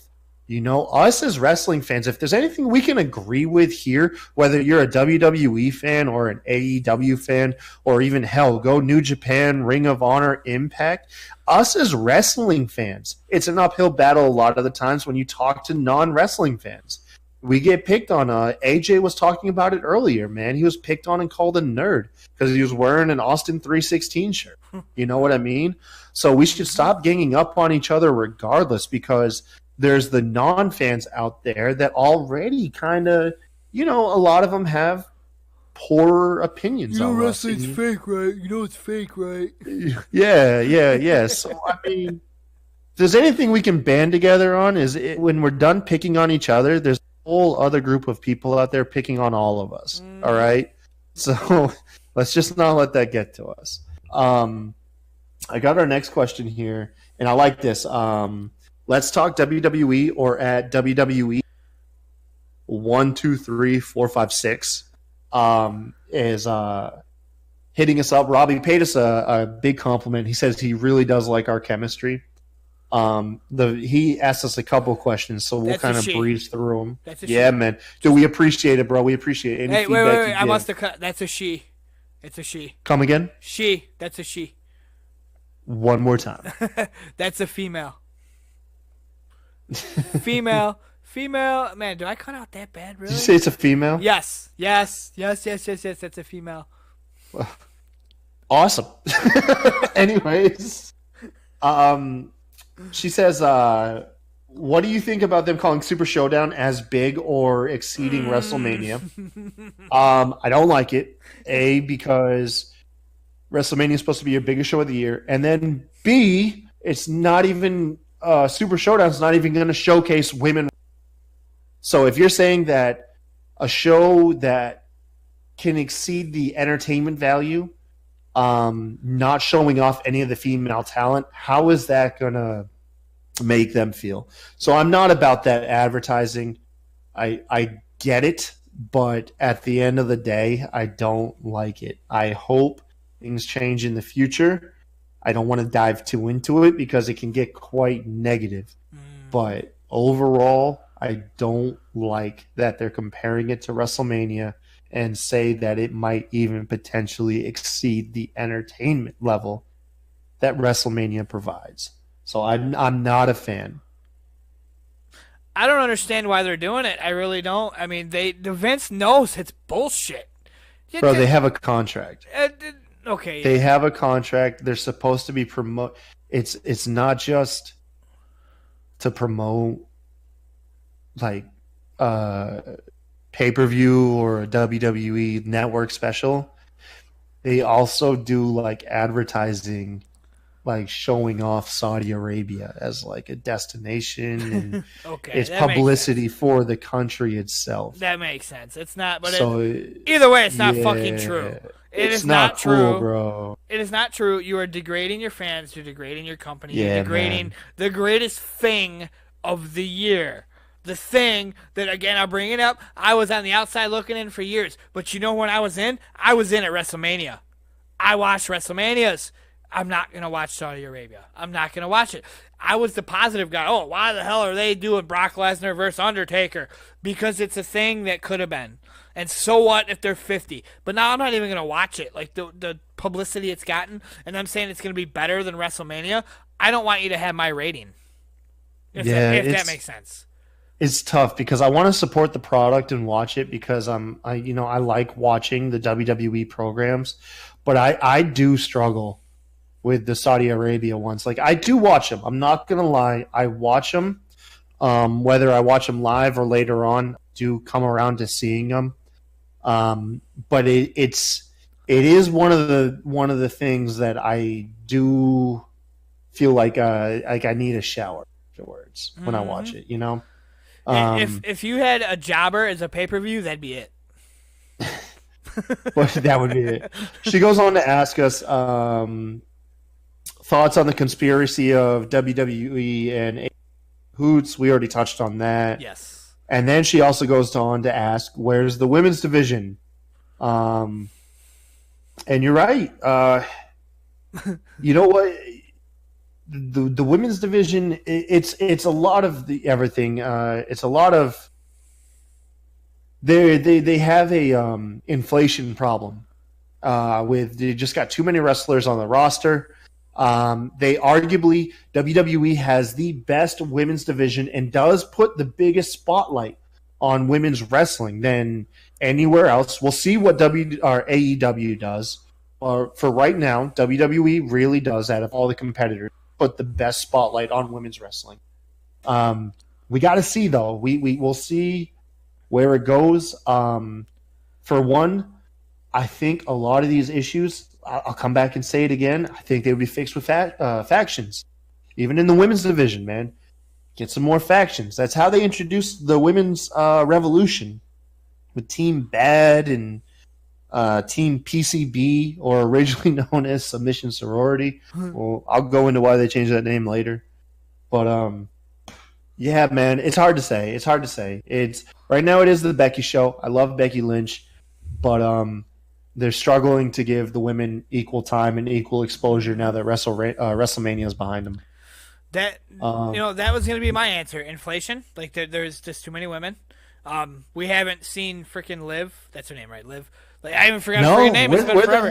We haven't seen her, and I think Ruby Riott got hurt, didn't she? Yeah, no, she's injured. Ruby Riott's got an injury. Maybe that's why we haven't seen Liv, because the Riott Squad got hurt. I don't know. Well, the Riott Squad was, I think, broken up, man. Because of the Superstar Showdown, but maybe it was because Ruby Riott got hurt. Yeah, that's true, right? And maybe they threw it in as we're doing this stupid wild card thing. We can just throw them back in there later. Nobody will notice. Together. Anyway, that's beside the point.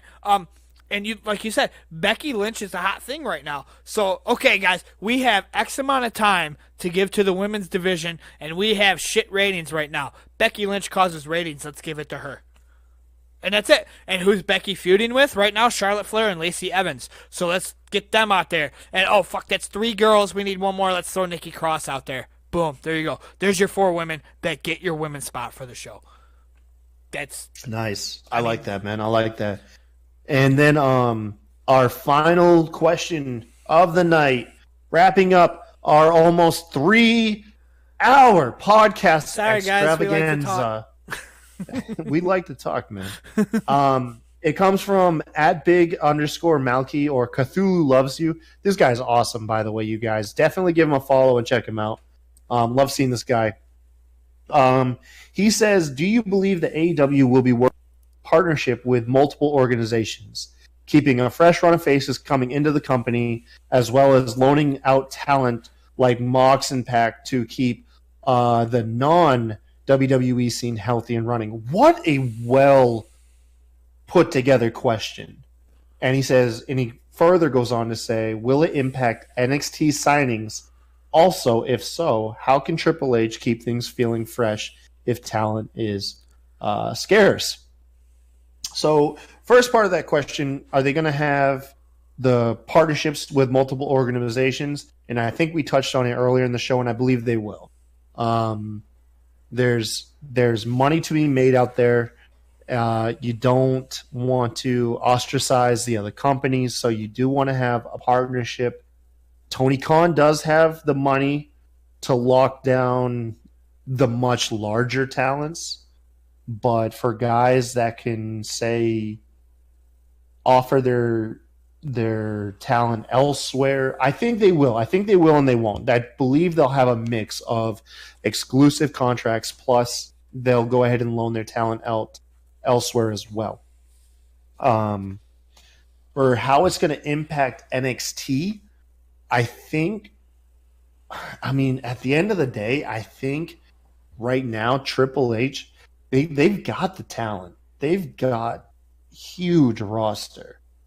I think it's not a matter of, so you're not going to have as many people signing with NXT that your product is going to take a hit. Like, no. I believe it could just be a revolving door. I mean, we're already seeing it with the likes of, like, Tyler Breeze recently just came down, and look at the buzz he got. He's been on WWE doing next to nothing for the last couple of years. He came back down to NXT. You had people impassionately chanting, like, welcome home. So obviously, like, Triple H has done a well enough job leaving a mark with the people that he's brought up over the last several years that in a pinch, Vince ain't going to be able to run WWE forever. You know, that is going to be handed over at some point. And Triple H will be able to use talents from previous days, use talents he already has. I think everybody's going to be benefiting in the near future. I think wrestling has a very optimistic horizon right around the corner. And I mean, I love this question, honestly, because it's making me feel good. Like, I think everybody is going to have a good time here in the near future. AEW, independent scene, NXT, even WWE. I think everybody, we are all in for a treat over the next couple of years. This right here is why I said a little bit ago I'm the B guy. You're not the B guy. I don't know the answer to this question. Like, I'm not down talking myself. Okay, maybe B guy. Maybe B guy is the wrong term.